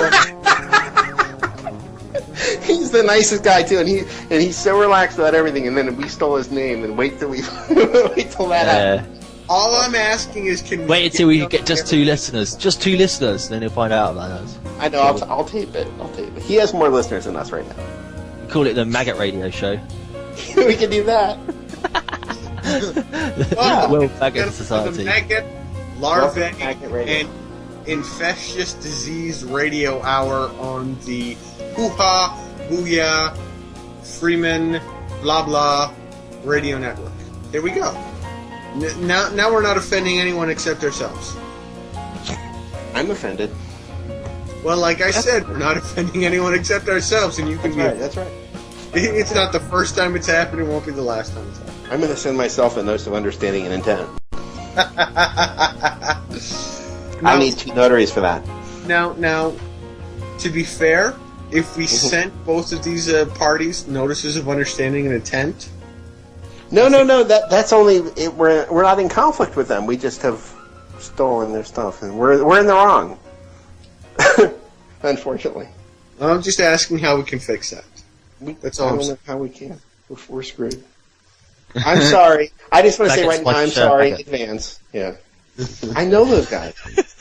It had to be 2 guys I knew, too. Well, and on behalf of the entire show here at American Freeman, we apologize. Very sorry. We're there's just a limited amount of resources available out there, and the best thing to do is for all of us to coordinate our efforts. Okay. I just didn't want to be the American Deadman Network after Steve O'Hara and the militia come after me. Well, as long as you don't give up maggots in my locations, we should be okay. Yeah, he's in Michigan, and the other one's in Cheltenham, right where Brian Jones was buried. They're coming after us. I'm in Michigan. Yeah, that's it. Michigan. Yeah. Michigan. I'll give you his IP number later. Michigan. Yeah, Steve probably already is tracking you.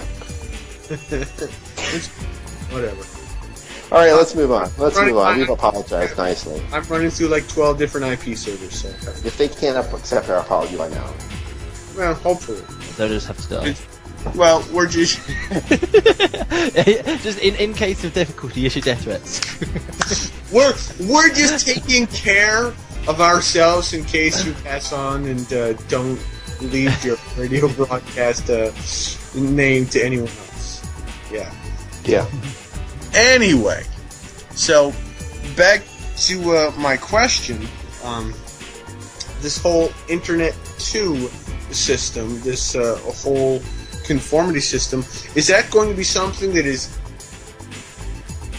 imposed upon the entire world, imposed upon America as a whole, imposed upon everything, or the whole world is going to save us? These people, they're our saviors. They're going to save us?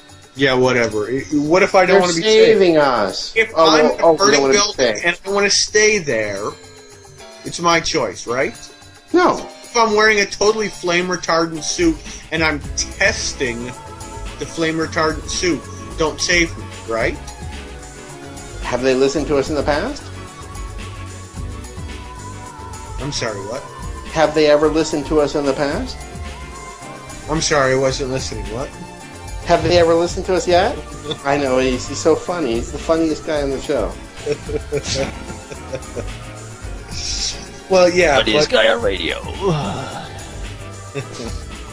No, I don't believe they've listened to us in the past. But I'm a firm believer in the Yippee proverb that freedom is your right to yell theater in a crowded fire. Right? So, if I'm in the crowded fire and I'm not yelling theater, you can't touch me. Freedom's just another word for nothing left to lose, isn't that what? Nothing. Janis Joplin and whoever actually wrote the song. Chris Christopherson.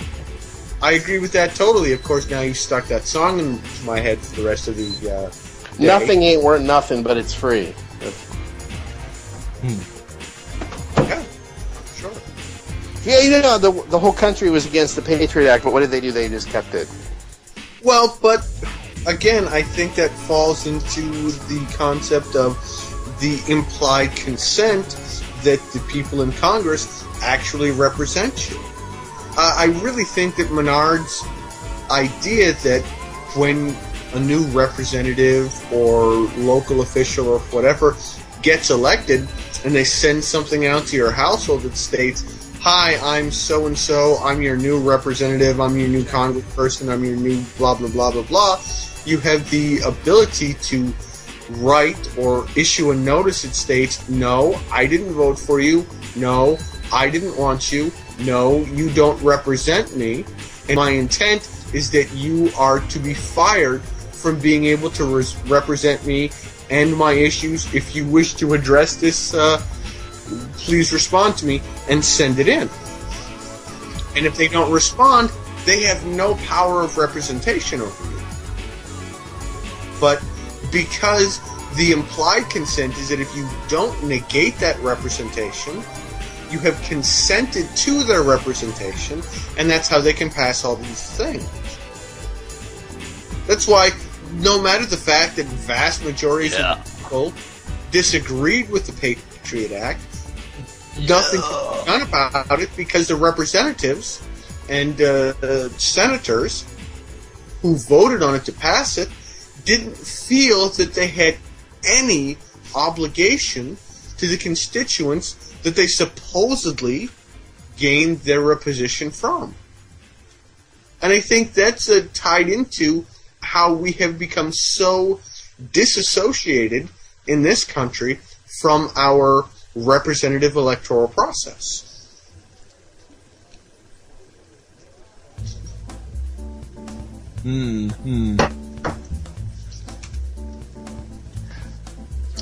I just killed Nobunaga and got his sword, you see, so I was like distracted. He was really tough. He was. I had to get 2 key tower keys, and I've been fighting them for ages to get these bloody tower keys. Well, but the reason I bring it up is because Lenny had mentioned the Patriot Act and everything. But if we don't take the responsibility or recognize our responsibility to consent or dissent from the representative aspects of our republicanized democracy or democratized republican republic. Yeah, thanks. Communized fascism. Yeah, that too. Definitely, we are a colonized fascist state. There's no question about it. You know, I think you're listening to the Maggot Show. I think we need to redo that as our theme song. It's either that or that Mr. Rogers, you can never go down the drain. I don't think I'm familiar with that, and I'm a little frightened by that. I'm not familiar with that particular piece of junk.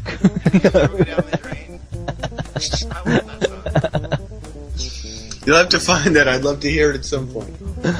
Yeah. I'll find it next to my Incy Wincy Spider album. Hey, I've got... I watched Fred Rogers on the PBS. I watched Mr. Rogers' Neighborhood. It's important. Mr. McFeely, think about that. What does that mean? You're right. Touchy-feely, man. I guess I had never thought about that until you just mentioned Mr. McFeely. The post office man. Shows up to your house every day. Wow. He wrote that wonderful song, The Year I Was Born, Mr. Rogers. Now, there are a number of things in there that I found definitely disturbing. Like Lady Elaine Fairchild. And Daniel the Tiger. The tiger. He thinks it's a tiger. I always take into question anytime I hear something referenced to in the media that's named after an individual in the Bible. Especially when Daniel was in the lion's den. Mm-hmm. Yeah. Daniel the tiger. He was fed by the good emperor to feed the lowly lion, wasn't he? Yeah. In the book of Daniel, no less. So, no. He still managed to write a book while he's been chased. Well, and Mr. Rogers was a Presbyterian minister. And that makes it even that much more disturbing. You've totally ruined my childhood, Lenny. Thank you. Yay! It's all over now. I see it all as being a pedophilic instrument and That's really hard to find online that you can never get on the train. I may have to go to my parents' house and make one of those surface transfers. They've got one of those record players. Oh, I found it. Woohoo! Yay! You can never go down the drain. I'm frightened. I'm gonna click on it and take a look at it just because.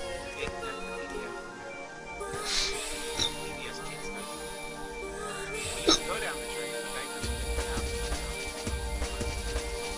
They're going down the drain. Weird. Just bizarre and weird. We are glad to have join us at this hour David Ray, a fellow Freeman on the land here in the United States. David, thanks for joining us today. We were mentioning and talking a little earlier about your correspondence with the gal from the police department and referencing that peace officers and policy enforcement officers are exactly the same thing. We're actually talking. Yes. We're actually talking to one of your... The voice is coming over really weird. It took me a little bit to figure out what you're saying. I'm waiting for one more response from it, and I sent them the question. Well, that's fine. No, Basically, I asked them what agency. You're breaking up here a bit, so I'm just going to talk and let you know that. Saying, well, your duty depends on what agency hires them and what duties they're assigned to. And so, I want to say, well, where can I find out what these agencies are and what duties they might be assigned to?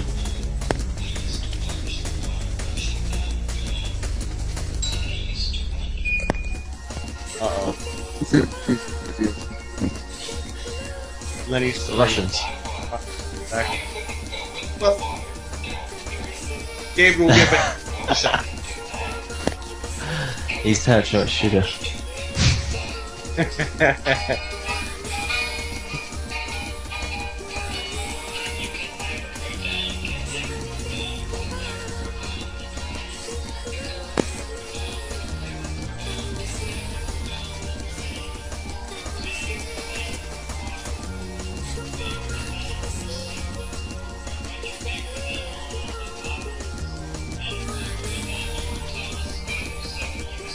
Bigger than your telescope. Mine's the size of Hubble.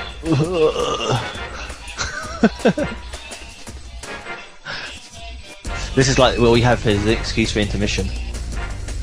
Yeah, right, exactly. Oh my god.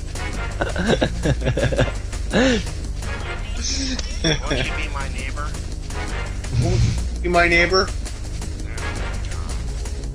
They let me watch that. Well, and they let me watch it too, and I had never really thought about the Mr. McFeely aspect until you just mentioned it, and that's... Well, then I went to the record store and I got a copy of Overnight Sensation because I love Zappa, and I was 5 years old. And my parents broke that to get me. They brought me back to the store and I got Ziggy Stardust instead. Ziggy Stardust is far, far worse. Yeah. Less replay value on that, really. Yeah. I love Overnight Sensation. It was about dental floss.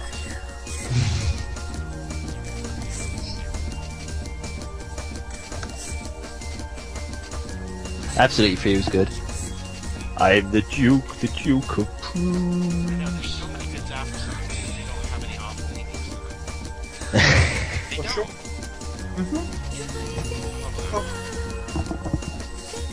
I think the thing that gave me the most respect for Frank Zappa is when I realized that he refused to tour with the Grateful Dead because of all the drug usage.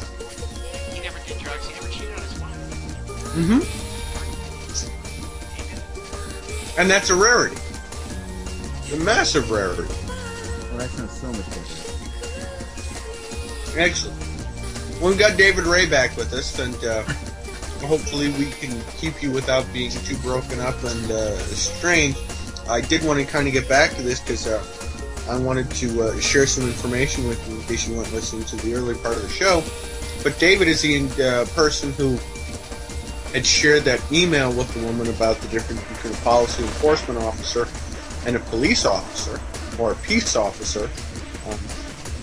And Lenny shared some interesting news with me. Apparently Menard has become He's a peace officer.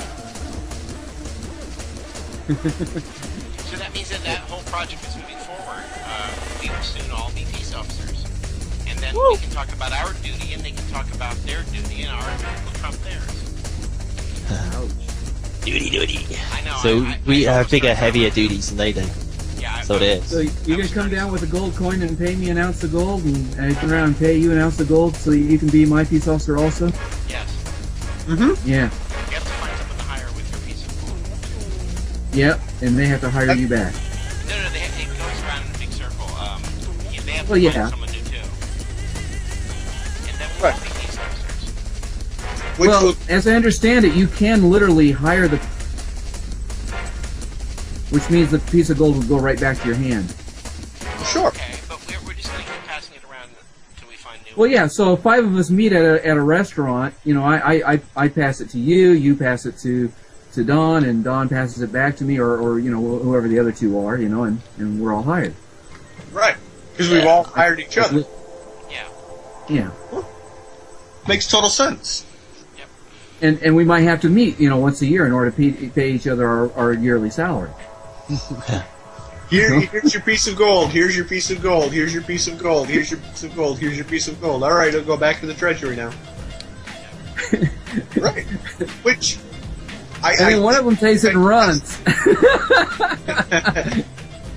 I mean, David, think about it. The next time you get pulled over, and the officer walks up to your window and says, "License, registration, and insurance," and you go, "Excuse me, are you acting as a peace officer?" Oh, yes. Excellent. So am I. I'm doing my duty right now. Would you mind stepping away from my vehicle? I'm going to pull away now. That's right. That would be so... there's nothing anyone could do. I mean, unless you're actually breaking the law. Which you can only do one of 3 ways. And that's it. I'm excited. I'm thrilled and geeked by this. Hey, I found my way into heaven guaranteed. Oh yeah. In our church the other day, they were talking about every nation, every person. This is from Revelations. That there will be somebody up in heaven from every nation, every language, every tongue. Well, if you're a nation unto yourself, Bingo. They need you. They need you. I'm the nation. But that also means that somebody speaking legalese will make it as well. So at least They didn't say every enough. society, did they? Every language, every tongue. Yeah, but Every they didn't say every society, right? Well, wouldn't that qualify as a people? No. Does legalese qualify as a language? It is a language, but it's from a society. It's not from a people. Is it a It's from a law tribe? society. No, they're not a tribe. Although I guess they claim they're a tribe. The phony. But regardless, it is a language. Okay. So there'd be at least one representative speaking that language there in heaven. Is this one of those 501c3 churches? Doesn't matter. They read it right out of the Book of Revelations. Is there a church that isn't a 501c3? Plenty. Really? Yeah, there are plenty there are not, and they Just head on over to Tex Parsons Church. Oh, okay. Well, Yeah. no, great. Or most of the Greek Orthodox, for all of them, they're not 501c3. They are corporations, but not that kind. Well, like my church is a 501c3.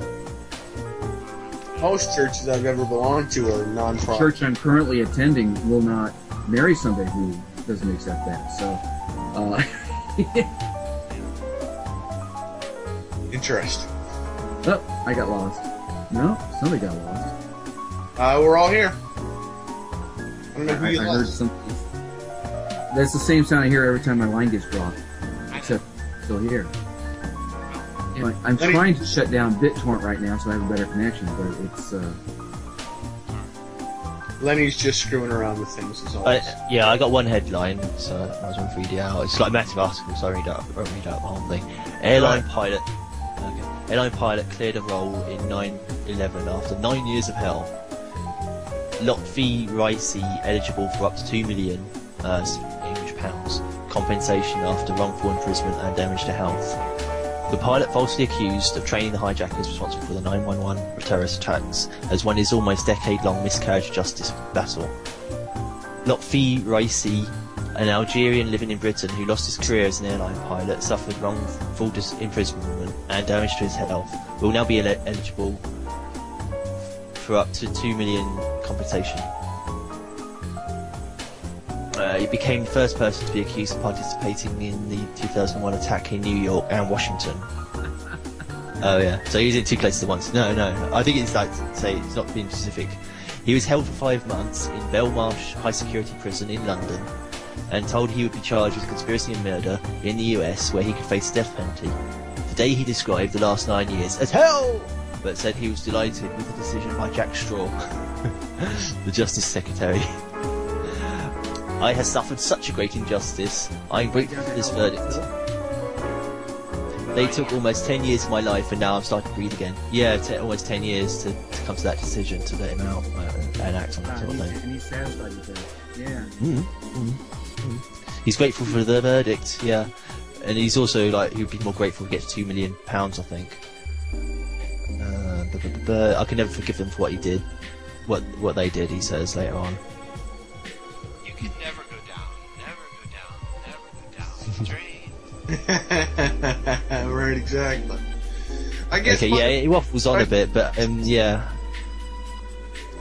Okay, at the end it says, today a Ministry of Justice spokesman said, after careful consideration of all the relevant material available to him, the Justice Secretary, Jack Straw, has notified Mr. Ricey that he is eligible for compensation. So he's claiming £2 million in compensation, but, you know, that's 10 years, that's £200,000 a year of being in prison. I don't know. Is it a lot? I don't think so. Yeah. Just you know, just a little bit. Answered. Yeah, you know, 200,000 might sound a lot, but if it's in prison, you spent it. You never know what the conditions are like and stuff as well. 200,000?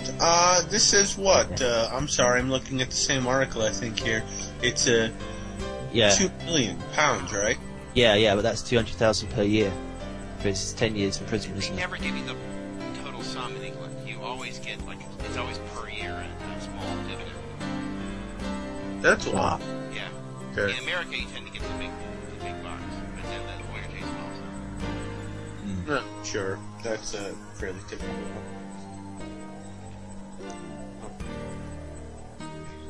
£2 million. Let me see how that works out. In America. £2 million.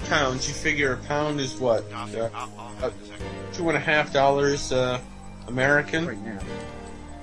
Yeah. Well, Convert to silver first. Convert to silver and see what that is. 5 million pounds. 2 million pounds is 3,092,296 United States dollars. About $3 million.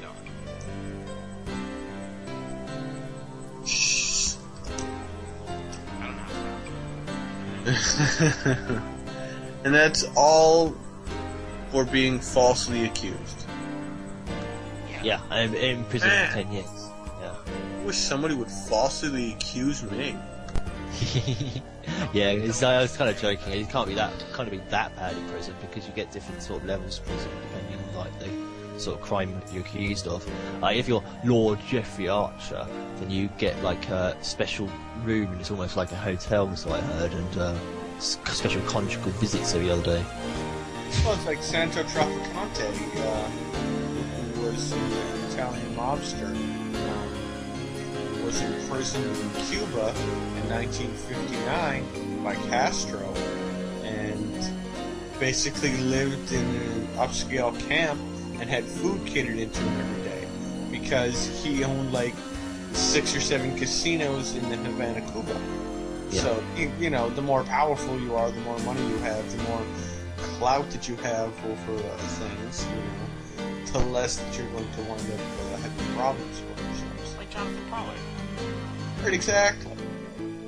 Exactly. Like Pollard, like Madoff, like, you know, like if Bill Gates were suddenly to be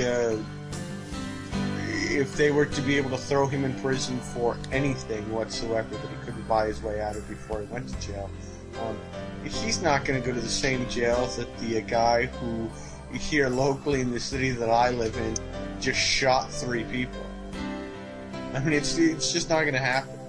Which is, again, one of the things that I absolutely despise about the criminal justice system in almost any country that you live in. It's why I, you know, like Hugo Chavez has a great policy on criminals. First offense, jail. Here in the U.S., if you're poor, first offense is jail. If you're rich, first offense is you shouldn't have done that. And that's it. Yeah, you can never go down, you can never go down, you can never go down the drain. It's all about the amount of money that you make, it's all about what you contribute to the economic prowess of the society as a whole. Or the country as a whole. I gotta keep training myself to not use the term society to refer to a geographical area. The magnificent deception and all that. Stuff.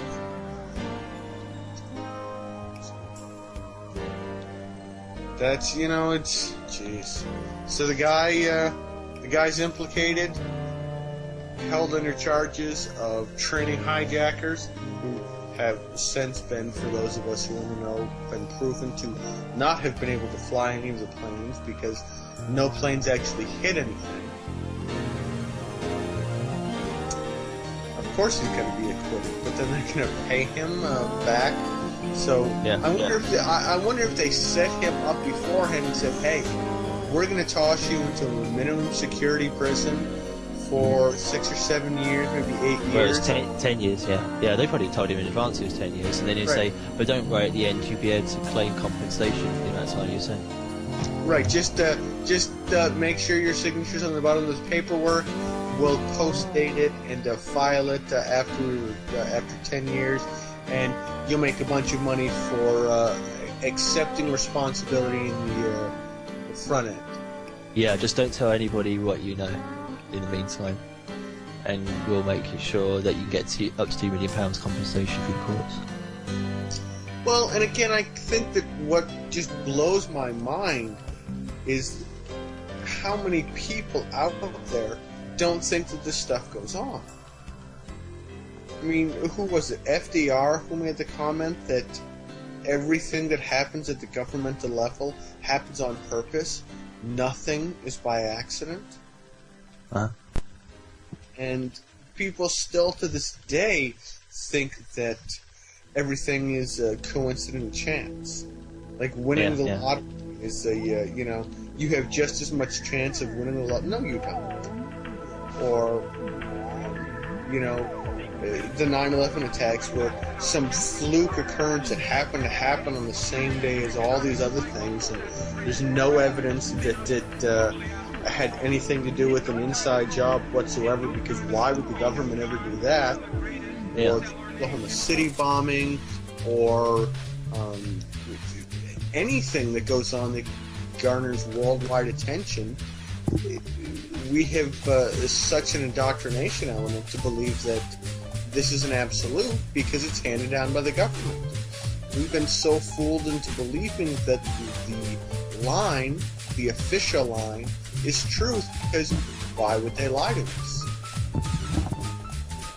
And I believe it was H.L. Mencken, it might not have been, but I believe it was H.L. Mencken who said, "Never believe anything until it has been officially denied."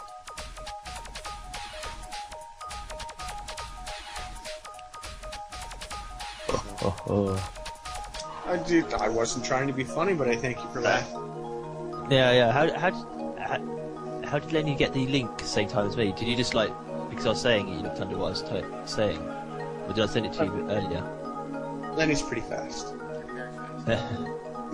He's a. I must have posted a link to it earlier. He has this little time pausing machine that we don't notice. That when we talk, he just presses a button, and Right, that's what you're saying. Type those in, found the article. Yeah, they're fairly easy to find. Because that was in the Guardian anyway. I missed it first. I found it in Wisconsin.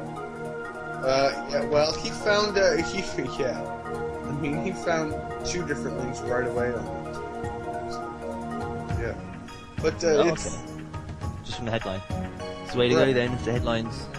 That's what I thought. Headlines count more than like direct links to search engines. Well, obviously, it's keywords. Everything's done by. You can write an article about. In 2005 in South Florida, they made a number of arrests of criminals who were participating in a variety of activities, including piracy of videos, grand larceny, petty theft, and pedophilia. But if you implement into a search engine Florida pedophilia, that article will pop up right away. Because those are the keywords that they felt were the most important. And they do that with all kinds of news sources. They hit keywords as being elemental to what you need to know about it. I can't think of any actual thing that I can cite right now, but I am recalling elements in which, the type of a story before the news program came on had absolutely nothing or very little to do with what the news item was all about. Sure. For example, they were talking this morning on a radio show on public radio, nationalized, the syndicated show or whatever, here in the U.S. with, coming up next, we're going to talk about the code word for syphilis with an actual nurse. And you're hyped up to, this is fantastic, this is amazing, what a great blah, blah, blah. And then they actually got to the interview, and they're talking to a nurse who's been retired for like 30 years. Like, how is this relevant? We just kind of hyped something just so that people would listen. And then by the time they listen, they figure, well, I'm already listening, I'm not going to turn off. The same happens in everything else. It's all the element of what's thrown out at you. Even our local newspaper does that. City manager to step down. All things thrown into confusion. And then you get into the article and it's the city manager has agreed to step down or has decided to step down, but it's not going to happen until the end of his term, which is a year and a half later, and they're looking to find and figure out how to find a new city manager.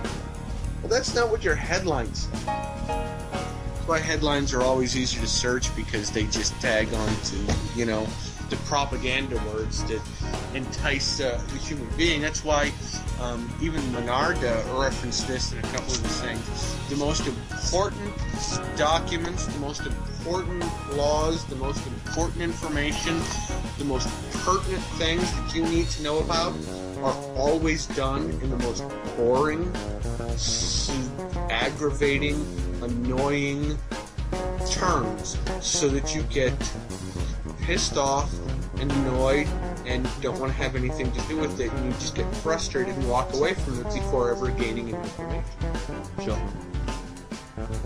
They'll hide like messages in most obscure music and most obscure like forms of media as well, like comic books and stuff like that. You'll find sort of like deeper truths about how secret societies work.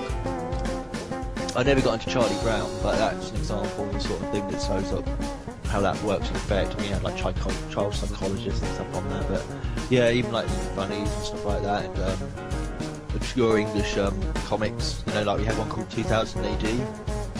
We got a character called Judge Dredd. I'm sorry, I just suddenly got a picture of the Rob Schneider Sylvester Stallone film. When you said Judge Yeah, Dredd. that's it. Yeah. That's it. And there's like loads of like analogies, metaphors you can find in those comics. But because they're like comics and they're underground, they're like, oh, the kids, and people don't really pay any attention to them. None of the posh people. But the thing is, those posh people who talk a lot, they don't really count for much anyway. They're known as the chatting class over here, so they, just like waffle a bit too much. I don't really think. But yeah, you're more likely to find like the sort of deeper meanings and more obscure elements of the media you look in. Like any sort of independent publishing. Well, and I death, but past. I do want to let our listeners out there who are paying attention at any point to be even careful about the alternative news source or the underground news sources that you look into, because there's just an awful lot of them that are consider themselves alternative news sources, and all they really are pro-liberal or pro-conservative, pro-Republican or pro-Democrat or pro-environmental or pro-whatever, and all they're advocating are what they consider to be different, quote-unquote, elements than are available in the mainstream media, but all they're really doing are being supported by the same groups that are supporting mainstream media. All they're doing are presenting just a more detailed level of information of the same things, but their information doesn't change how you perceive it. So if you see a story on, the Today Show on NBC talking about how the environmental impact of the oil rig explosion in the Gulf of Mexico is affecting the ecological process, the alternative media sources are going to talk about how the Republicans let it happen, the Democrats let it happen, or that the oil spill is 5 million times worse than what they're really saying, and they're going to tell you how this is contributing to the destruction of the environment, how it's adding to global warming, and you have to piece through what are considered underground media sources, even at this point, to be able to find what is actually really true. Because while there is oil being pumped out into the oceans, do you really think that just because we tapped into it that doesn't happen? You know, one of the biggest things that I came across... What, you mean naturally happen? Right, exactly. Okay. And one of the biggest things that I've come across that Lenny pointed out to me is that we're all overhyped on the increasing temperatures here on our planet Earth and everything else. But they never talk about that they have evidence that the temperature is increasing on Mars, the Moon. It's the cars on Mars, you know that. Yeah, right, yeah. Of course, because there's so many human beings driving around polluting Mars's atmosphere with carcinogens and burning off of our fossil fuels and everything else. And the microwave ovens and stuff, no doubt. Sounds like another Dr. Seuss story. Mars. The cars on Mars. I would read that book. I would read that book. Sounds interesting. My favorite as a kid was always Barbecue. I haven't read that in ages. I was like the one if I ran the circus. But they constantly propagate their information through as many different sources as they possibly can, even what are considered alternative news sources, because what they really want you to do is, okay, we're going to give you the official line. You don't have to believe our official line. Go ahead and check out other news sources and find out other news sources are saying the exact same things, just more in depth. Yeah. No. Because you've got a top-down control of the media now. It's stronger now than it used to be. But, like years back, decades back, it was less obvious. But, I mean, it's still not, completely hopeless. You still do get little bits in the local papers that you wouldn't get in, the national papers or whatever. And you do get more of in-depth in it, but it sometimes can just be like a zoomed-in version of the version that you get in, the bigger papers. Right. But still worth checking, or if you've got time. It doesn't affect the actual bottom line of what you're trying to be perfect.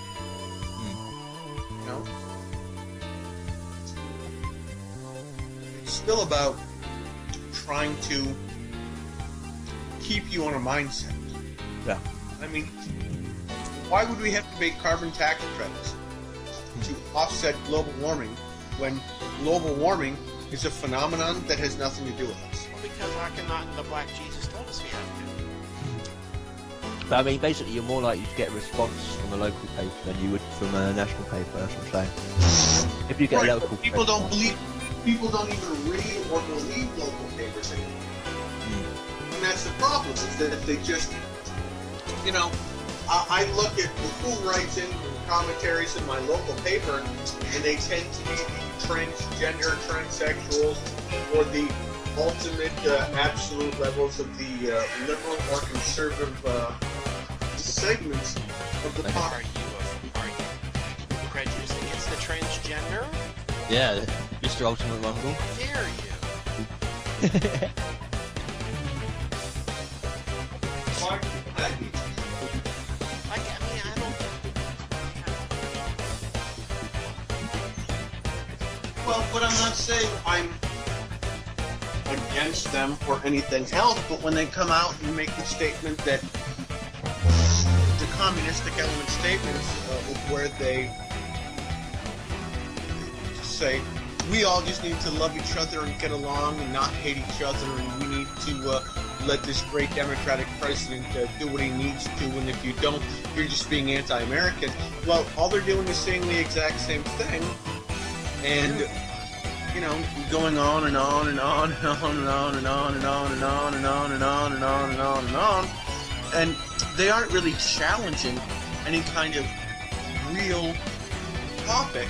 They're just promoting an agenda that they think represents them. And maybe Frank Against Benjamin Franklin, our first transgender president? Benjamin Franklin? Just making stuff up because it's so good. Benjamin Franklin, first of all, the president. I mean, he may have been transgender, I don't know. Well, fair enough. They always make it act. They always act like this makes perfect sense what they've done. I mean, Well, but beyond that, belief. well, but that's my point, is that, you know, acceptance of everyone exactly as who they are, and incorporating everyone and creating a world in where absolutely everyone is exactly the same because the government mandates that everyone is exactly the same. That's communism, isn't it? But wait a minute, Benjamin Franklin has to have been a president. Isn't he on the $50 bill? $100. $100. Oh, okay. I Benjamin. haven't seen one lately, so I don't know. Fair enough. No, grants on the 50. I haven't seen what it looks like either. Yeah. No. They gave you change. It's pennies and nickels. Oh. Yeah. They just gave it all to you in pennies and nickels. Yeah. That worked out for Those you. big bills are just for senators and their reporters. Right. You just got Lincoln's and Madison. Whoever's on the 20s. The ATM kicks out tons of those. Yeah. Why is it that when you go to an ATM, all you can take out is $20? What if I Actually, when I lived in Vallejo, you could get 5s, 10s, and 20s from CMT Bank. It was a credit union. Well, credit unions are different. Okay, fair enough. Yeah, but I can from a credit union. I can usually take out $5 or $10. But banks, major banks. and I went with them because they paid more interest on the checking account than banks pay on the savings accounts. I try to avoid all banks at this point. Banks are nothing more than a filter system for establishing the credit system. I mean, But, you know, after I started with them, I did the math and figured out, well, it's, interest rate at about 10%. Gee, I'm still losing money. yeah, exactly. I mean, I look at all these commercials that are out there right now about Visa debit. It's everywhere you want to be. And they do these massive, huge, long... It's everywhere you're allowed to be. Yeah. Yeah. Well, they do these Everywhere you massive, go. huge, long commercials in which everyone's moving in perfect syncopation because they're all paying with their Visa check card or debit card or credit card or whatever. and then you get to the one person who wants to pay cash, and the whole thing stops and slows down, and everyone gets all upset at the They'll fact- crash into him and stop Right. running out. the guy who's paying cash. You know, it's His head still flies off in 3D. right. Yeah, well, it's still no or anything, but yeah, it's you know, if you and that ties right into the commercials that have been airing in the UK. I haven't seen them. I've only seen the information that are airing, in which if your neighbors only pay for things with cash and keep their windows closed at night and everything else, they may be terrorists, and you have a responsibility to report them. Talking board said. Yeah. Yeah, I've heard it on Talksport. Maybe that happens in London. I haven't seen those segments myself. I don't get that much time to watch TV. I saw Borat the other day. After watching Bruno, I watched all that, and then I went downstairs. There's Borat playing. Uncensored?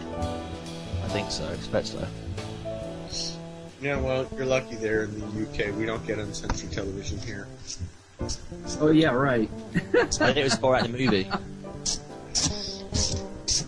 What, you don't think we only get censored television here? Yeah, I think it's highly censored. Everything's censored. Every single bit of it. We were talking earlier, there's such a huge agenda propagated in every, even, you know, comedic television programs. It's just off. Just off. I mean, even watching Saturday Night Live this week was just painful. I didn't realise that's still going. Oh yeah, Saturday Night Live's still on. Still running. That won't die until after Lorne Michaels has been dead. And since he's a robot, that's going to be a while. Okay, well, I got a question about, I guess I call it process, but, okay, I read the thing that you pointed out to me in Bursting Bubbles, the PDF file. Okay. And, but at Stratios, you showed me a process where I send a notice where I'm asking a question. And I was curious where I could read up some more about that in particular. No, they send you a notice, and you have to return it. If you don't return it, you lose it. So you ask them a question, I don't understand this, I don't understand that. Then they have to craft a notice back to you, and that is to stop the process because it's in their court, and they have not responded. Now they Okay, because I'm about to go into their court again here on the 29th. Well, I mean, did they send you a notice and you replied by asking questions, right? Well, that was the one with my my attorney suing me. This one is my wife's attorney sending me. I don't know what she sent me. Well, until you really have a grasp of what your plan is, I would just keep replying. I don't understand this, I don't understand. Yeah, she sent me the findings and orders after the hearing.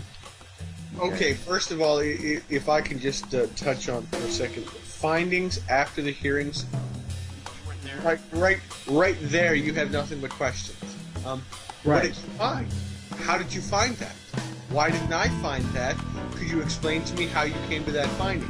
Were And you then not you, there for this hearing? I was there by phone, and we'll be at this next one by phone. And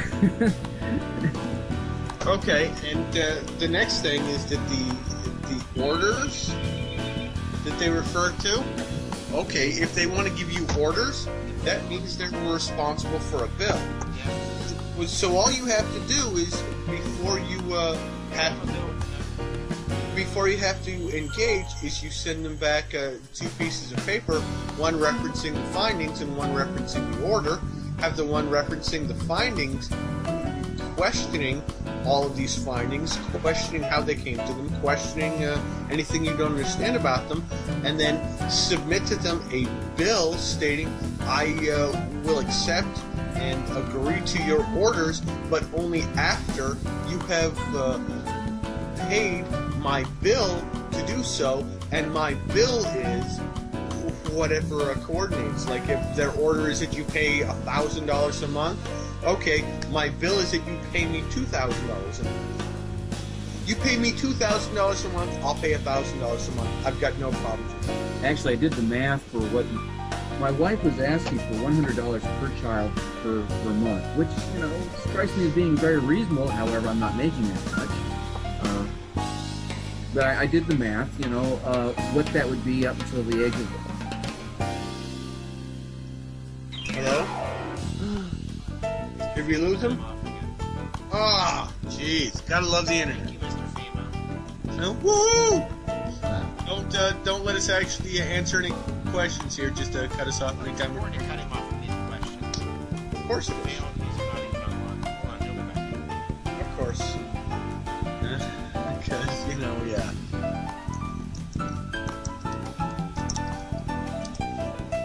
So, for our listeners out there who might want to know the answer to this question on their own terms, or we try to reconnect with David Ray there, it's important that you realize that an order automatically generates a bill. If somebody gives you an order, they've created for themselves something on their own end that they're responsible for. They can't give it to you under a sovereign citizen existence. So, do we have David back with us? Yeah, I just got back. I guess I'm going to have to hear the recording of this in order to get the full answer. Well, but no, we'll go back through it and try to give you the full answer. I don't know where we dropped you and lost you there. I think you're just starting to answer that question about something. I was saying that I wasn't very confident about that process yet because I hadn't read up on it very well. You know, I see where, you know, NARD has applied it in Canada, but what's the equivalent laws and regulations over here, basically? Uniform Commerce Code. Applied, UCC.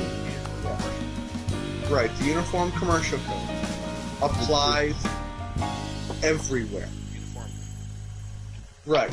It's Canada, it's the United States, it's Australia, it's Wales, it's Scotland, it's Ireland, it's it is the Uniform Commercial Code. It is how contracts are set up. And the UCC designates that an order is an expression of a condition that compels you to operate, but only upon applying to the individual that's compelling you a bill that provides for their right. So whether you're in Canada or the United States or England or anywhere else, the Uniform Commercial Code still applies. So if somebody gives you an order, they incur the instant they give you an order, a bill, because an order is nothing more than a request implying consideration and owing to the orderer a bill. If I give you an order for a cheese sandwich at a restaurant, yeah, I understand that.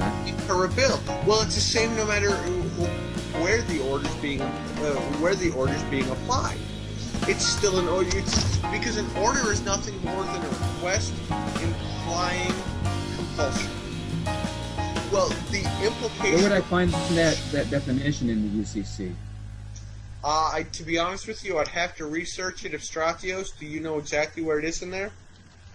There are some sites. I have a lot of information I can give you. Okay, that'd be good because when I receive my next order, I'd like to be able to quote chapter and verse from the UCC where, you know, where I send the judge's head spinning because he gives me an order and I say, well, very well, I will comply with that.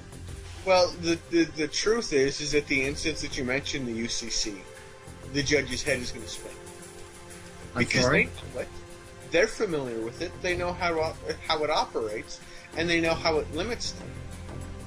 The instant if you just print off an entire copy of the UCC and walk to court or anything else, and they start asking questions, and you go, I'd like to address this issue as part of a contract, and slap the UCC down on the table in front of the prosecutor, in front of the judge, or anything else, their heads are going to spin around because they know this. They have to to be able to be part of the Law Society. They know this stuff, and they're going to freak out. Minority even references it, third video, maybe second video, I don't remember, in which he brings it into court, and the judge exclaims, "I'm not going to hear anything about the UCC."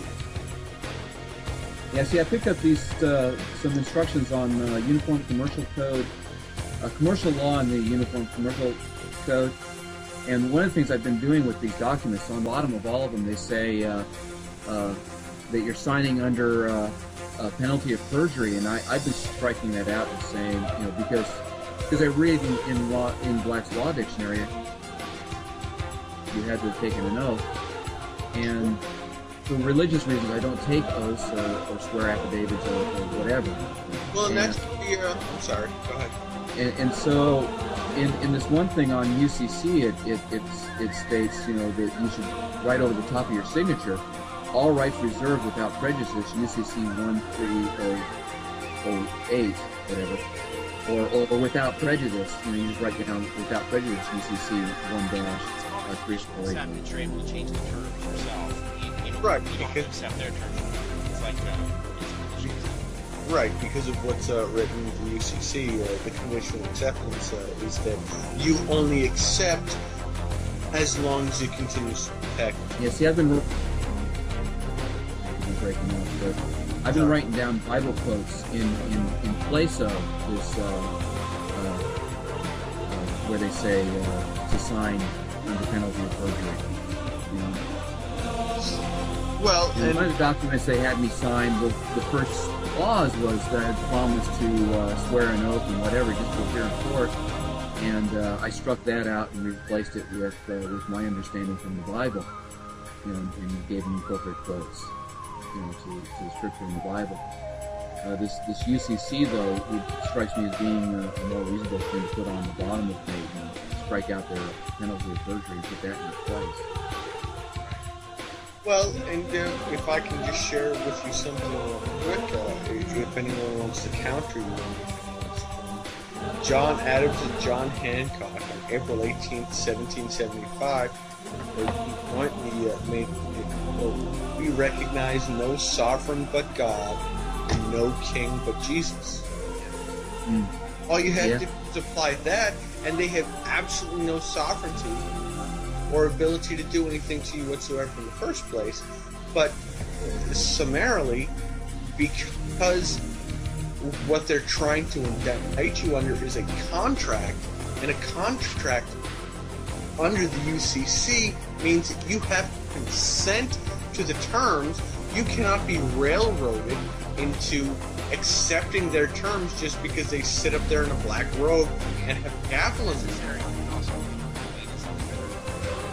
Exactly. I know how silly that sounds. It hard and odd positions. Right. Yeah. So how do I apply to the Queen here in the United States? Supposedly we don't have any kings and queens. You're going to have to ask Stratios that. My voice is horror and realization.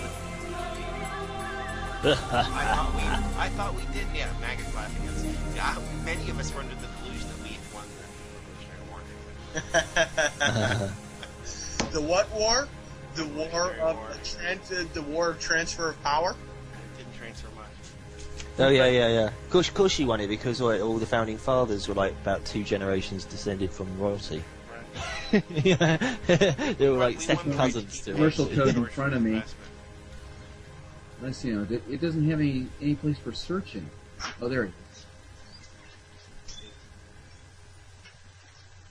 I'll help you with this. It's complicated for the radio, but the basic concepts we discussed are perfectly fine and applicable.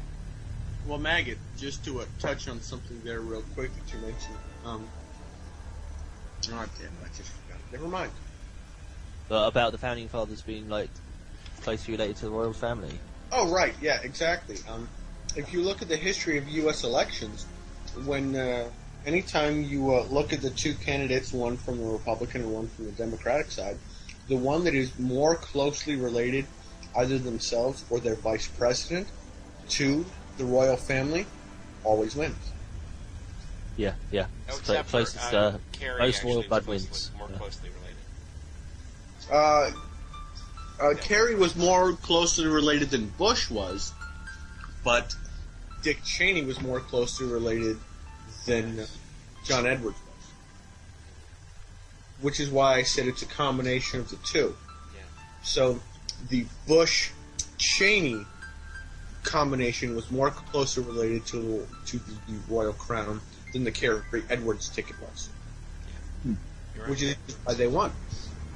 Not because they actually garnered the most number of votes, not because they mobilized the most number of people, but because they collectively had the closest capacity of genetic appreciation to the British crown. Which anyone who understands and knows isn't British at all. I wonder how close mine would be, seeing as I got blue blood from Denmark in there. Nope, you're screwed. You're screwed. I've got blue blood from the French in me, and I'm still screwed. So. Although that might be why they keep trying to recruit me so hard in the Masons. Who knows? They've been following me for a while. Maybe if I were Byzantine Greek, I'd not have to worry about it. I can Well, get that's off it so I can vomit. Wait. You're missing something. Get it on camera! No, you don't. Get it on camera! We're gonna put this on our E-channel program that's going to be airing at some point in 2115. Yeah, sounds about right. We're gonna be an archaeologically dug up internet radio show. Somebody's gonna have right? We'll start broadcasting once everybody's dead. Yeah. When we're sure that everybody else is dead, then we'll start broadcasting. We'll just like broadcast a live zombie population that's actually zombies. They have them on massive like HDTV screens and speakers, and they'll just be like,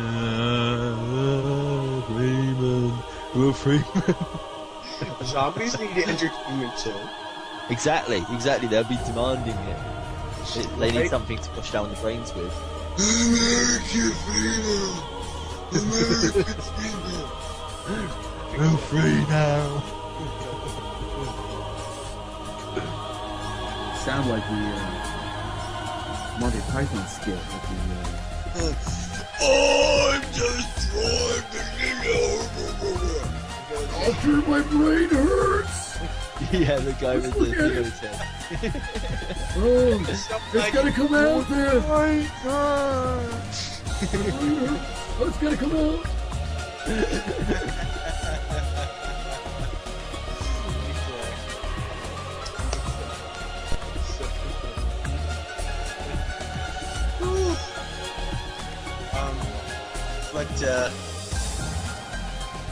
I guess I've personally, on a personal note, I've run through everything that I've prepped for today's show. I hope we answered your question, David. I didn't hear the definition for the day. Do we need a definition for the day? I can give one. The definition for the day is deception. Deception, okay. Looking at my What's the bicep. legal definition of deception? The legal definition of deception is that Not which your transfer. government has pushed upon you. I don't know if that's actually a legal definition. I apologize. I actually haven't gone and done Not these an Autobot, rather. Yeah. I'm just spitting. I tell you, next time I end up in court, I'm very tempted to tell the judge, listen, I've often heard you people say that the ignorance of the law is no excuse, and I would point out to them that the law is very simple, and name all three of them, and point out that they are very definitely doing harm to my family while I'm there in court. So they don't have any excuse because ignorance of the law is no excuse, and they're definitely breaking the law. They're doing harm to my family. Sure, because it's infringing upon and imposing itself upon the rights and the sovereign existence of a group of human beings. Not only that, but they're violating the existence of that which can be considered property under certain proprietary laws. I mean, not that your wife or your children are your property in the sense that you own them and can tell them what to do, but the connection that's established between you, your wife, and your children is the same that's established between you, your wife, and your house, your cars, your land, your whatever else. It's a coordination of that which is an extension of you. So definitely anything that is done detrimental against you that is going to hurt your children or your progeny is an offense against your property, which they can't do under a sovereign system. Abstrachios, am I wrong? Okay. One of the things I did want to mention, and I thought I would bring up to you, David, considering that you're in and out of court as much as you are, if you ever have to file an affidavit, if you ever have to file any paperwork with the court for any reason whatsoever, my suggestion to you is this, and Menard echoes this, and it's echoed a few other places. Make sure that every piece of paper that you hand in has the exact same thing copied onto the back side. Because judges will do this. They'll flip it over.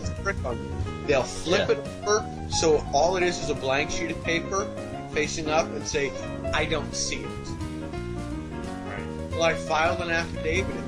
It was delivered to your desk. Well, I don't see it. I can't wait. I can't wait. And I know this. That's what they did my exam papers as well. Right. Every single test I ever done, that's what they did. Flipped it over, 0%. Right. Well, I might ask him if he's blind, and if he says yes, then I might hand him a copy in Braille. Well, that's it, yeah. But you don't even have to do that. And David, I would encourage you to go into the World Command site and look under some of the information, the postal code stuff, the UPC stuff, the postal code things, because if you copy it on both sides and then affix a stamp to it and sign your name across the stamp, then it actually falls into the jurisdiction of the United Postal. Yeah, I saw on a video that applies in England. It even applies here in the United States. It is a worldwide system because you can send things by you can send things through the U.S. Postal Service, and they'll get to England, they'll get to Iraq, they'll get to everywhere. It is a worldwide thing. I would encourage you to check that out, because if you affix a postal stamp to the top left-hand corner of the front page and the bottom right-hand corner of the back page, it defines even if it's a 2-cent stamp, it defines the document as being under the jurisdiction of the postmaster. So the judge has zero power over the existence of the document, and they have to accept it as being real. So that's one way to get into it. But the reason that flipping it over and saying I don't see it, you can completely remove that by making sure that it's printed on both sides of the paper. So even if they try to flip it over, it's still right there in front of them, and they cannot, under any legal consideration, say, I don't see it. And if they do say, well, I don't see it, you can say, well, flip the paper over. Because I know it's printed on both sides. And if they say proof of that, you go, really? Here's my evidence, and hold up pictures. Take pictures of it, take photostats of it, take whatever you want to indicate that it's on both sides, to show that it's on both sides, and prove it in court. Chances are that they're not going to counter it the first time they flip it over to try to get out of it, and they're going to be pissed off.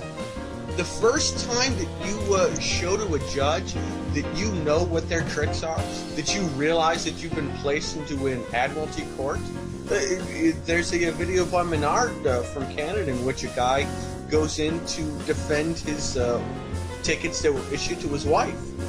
And he stands up when they call for the accused to stand up, and they ask him who he is, and he says, "I'm the administrator of these affairs." And the judge goes, "Stop saying that." He goes, "Hold on, I'm just here to be the administrator of these affairs." And the judge keeps yelling at him. Well, the judge finally leaves the courtroom. They clear the whole courtroom out. They remove all the people from the courtroom, put them in. They remove the husband, his wife, and their friend from the courtroom, stick them in another courtroom, have the bailiff come in and escort them one by one out of the building and everything else, and then find the woman guilty in absentia, even though she was in the courtroom the whole time, every single time. Well, the reason they did it is because the instant that the guy stood up and said, "I'm the administrator," because in Canada it's an administrative court as opposed to a statute. So it's here. Alright. As soon as he stood up and said, "I'm the administrator," it completely violated, under oath, the judge's ability to be the administrator in an administrative court. You usurped his power, in other words. Right. Fires him. I've got a great thing downloaded off of Consen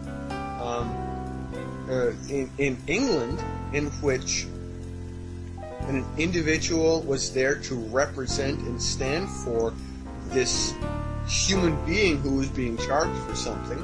And when they asked if the person was there in the court, They presented the birth certificate. they presented the birth certificate over and over again as the existence of the person being in court. They finally called the judges in, the 3 judges in, and the first thing that the administrator did was to ask them to recite their oath.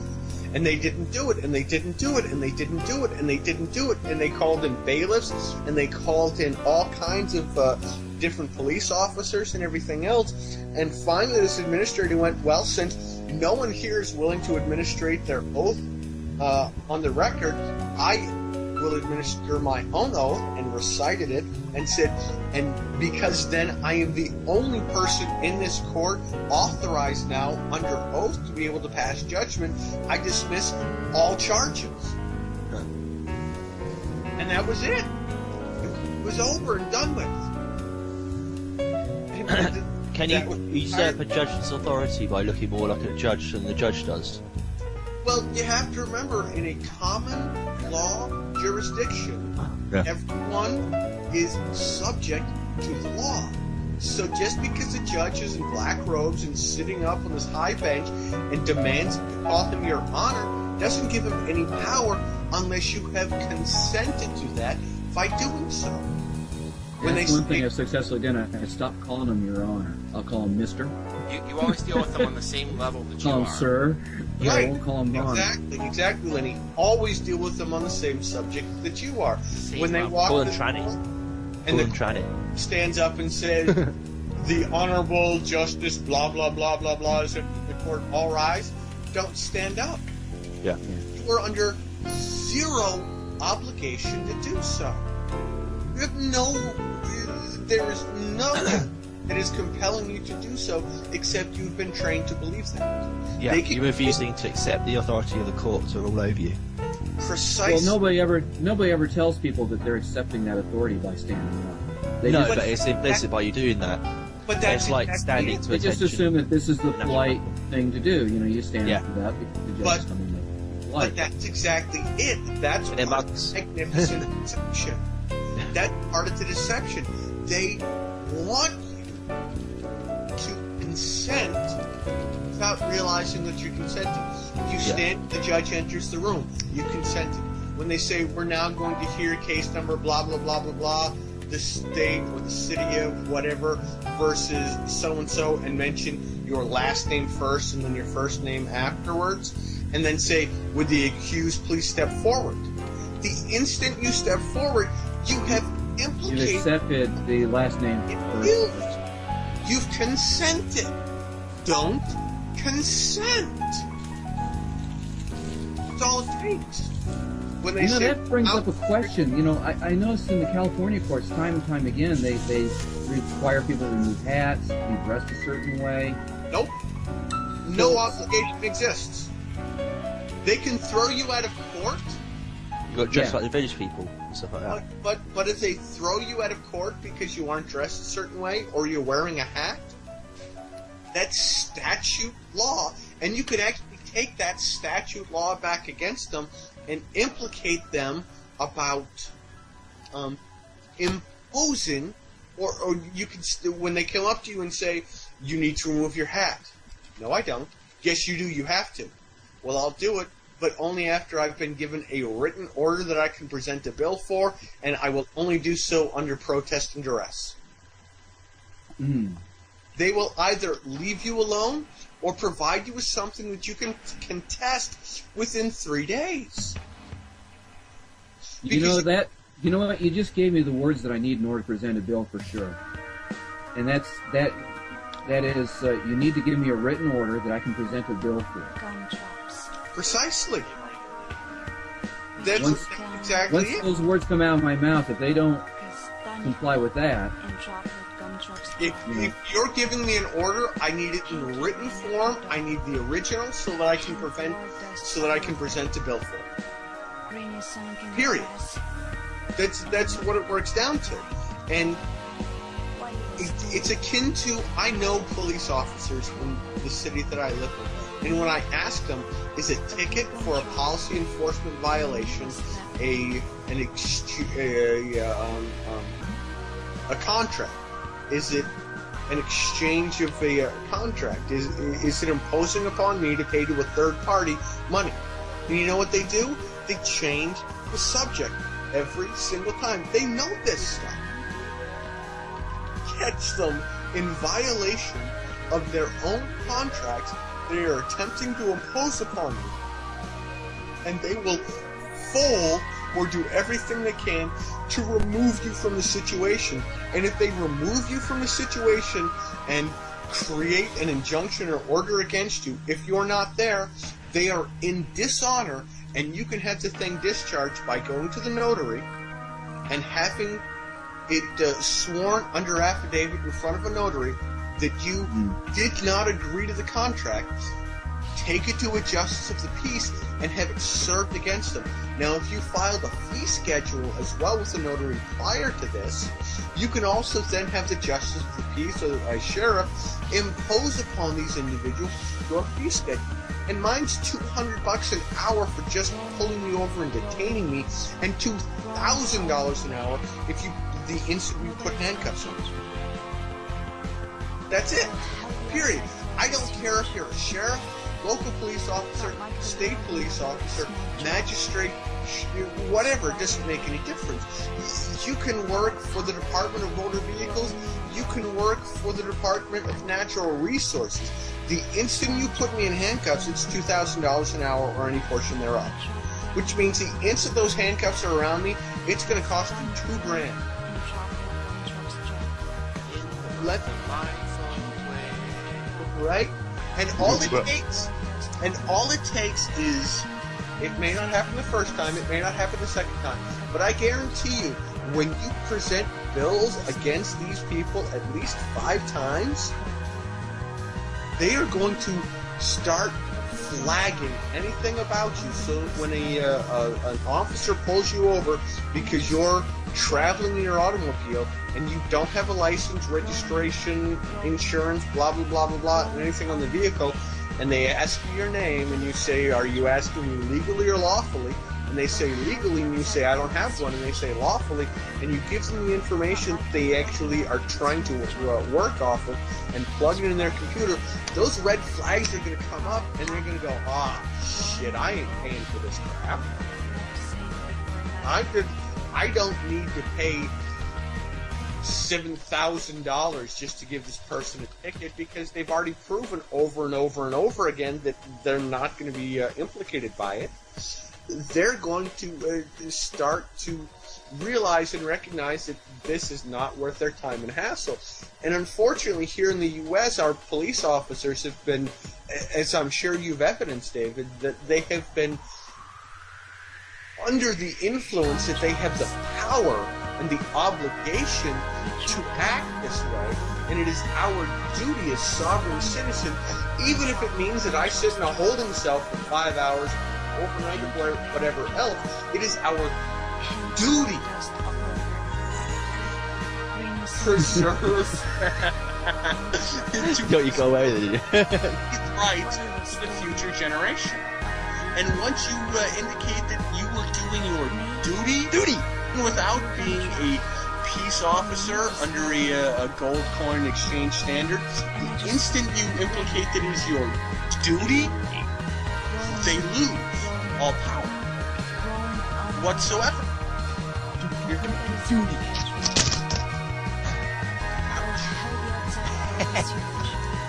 Hey, talking about that peace officer thing, should we have a contract written up when we pay each other, or is a verbal contract good enough? Verbal contract. If you've got a precedent as well that's written down, and you say we're following to that precedent, we're following this rule basically, and then we verbally agree to follow that rule. You can't really do much about it anyway, because it's like similar to a gentleman's agreement. Should we issue receipts? I received this ounce of gold in exchange for services rendered for the upcoming year. This is the peace officer thing. Well, I suppose you could. Yeah, I suppose so, yeah. So you have a record of it. Could even put in your accounts and expenses. Renewal peace officer contract. As far as that goes, well, it's like, if it's legal, isn't it? You can do anything you like with it, You can well, if it's write it lawful, on your car or something. Yeah, that's it. so if it's lawful, I mean, It would certainly save on the expense of pulling in your witnesses every time, because if I had to get Stratios all the way down from Cincinnati every time I needed to prove that I was a peace officer. well, but the thing is you don't have to prove being a peace officer. You can carry identification that states that you are a peace officer, and identification can be drawn up, and because it isn't limited to governmental control. In fact, if you look at the Constitution, the only police force that exists in the United States that is given constitutional authority whatsoever is the Sheriff's Department. Sheriffs are the only thing protected under the Constitution that have any power of authority whatsoever. So local police officers, even state police officers and everything else have absolutely zero federal jurisdiction at all. The only thing that's guaranteed to have real federal jurisdiction is the sheriff's office. And most of the sheriffs that I've known have been far more intelligent and far more lenient on even policy enforcement issues than any other officer or group out there. And I think that's because they know where their limitations actually extend from. So, to be honest with you, to be able to... Yes, there you go. Thank you. Thank you for correcting my English. My American.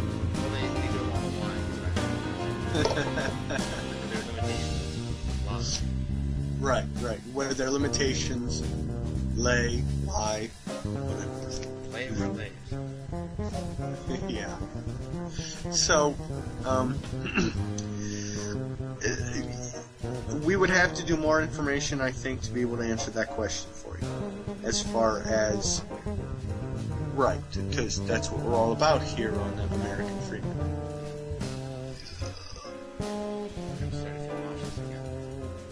Uh-oh. Well, at least you haven't decided to take a nap yet today, so... You've got to be at least in a better spirit. You get enough sleep last night? Yeah. Well, that's good. I'm glad. That's at least one of us. But David, I hope that answers your question in enough of a capacity to get you started down the right path. Of course, you can always contact us at any point and ask us questions. In fact, I do want to let our listeners out there know that you can always contact us. You can go to Keep Truth Free or Clark Lake Harry's at Skype, and either Stratios or myself, Don, will be more than happy to attempt to answer your questions, or at least direct you in the right way. Find the answers to your questions. Yes, we have 2 minutes to go. 1 minute to go. I'm your responsible party of Stratios Constantine Moranius. We've had Maggot on the air today. We had Don Perry, our co-host, and Maggot as well. And we had David Ray Harriet, Freeman on the Land. Woo! And, your studio audience here online. Yes. Yeah. So anyway, I'm your responsible party. I'm the president of the American chapter of World Freeman Society, worldfreemansociety.org. I make a lot more sense when you call me and talk to me directly. I will help you. I will help you get. I sound really ridiculous. Don't on the show, listen to him. That's not true. Yeah, I really can't help you in real life if you call me. And all my contact information is available on the worldfreemansociety.org web pages, and also forum.worldfreemansociety.org. My information. Join up. We'll send you an email that tells you to contact me. Yeah, I'll try. Yeah, be very careful there. You may become part of a society. That's right. But there are benefits. Oh no. They're the greatest benefits in the world. No question about it. So, ladies and gentlemen, thank you very much for being a part of our show today. We definitely want to hear from you, and we hope we've given you some information. God bless you all. Have a great afternoon. We're off. Well, that wasn't that bad.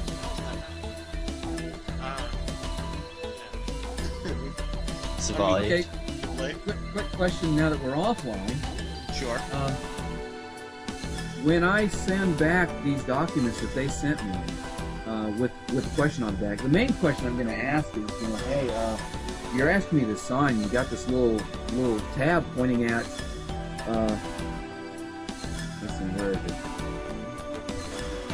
They're asking for the signature of the attorney. Actually, now on this other one, they're asking me as respondent or defendant to sign. Ooh, don't sign as a never sign as a defendant. Same thing about pointing to yourself. Yeah, that's saying I'm the defendant, I'm the accused. That's implicating that you are the responsible party that they're trying to enter into conflict with. Wait,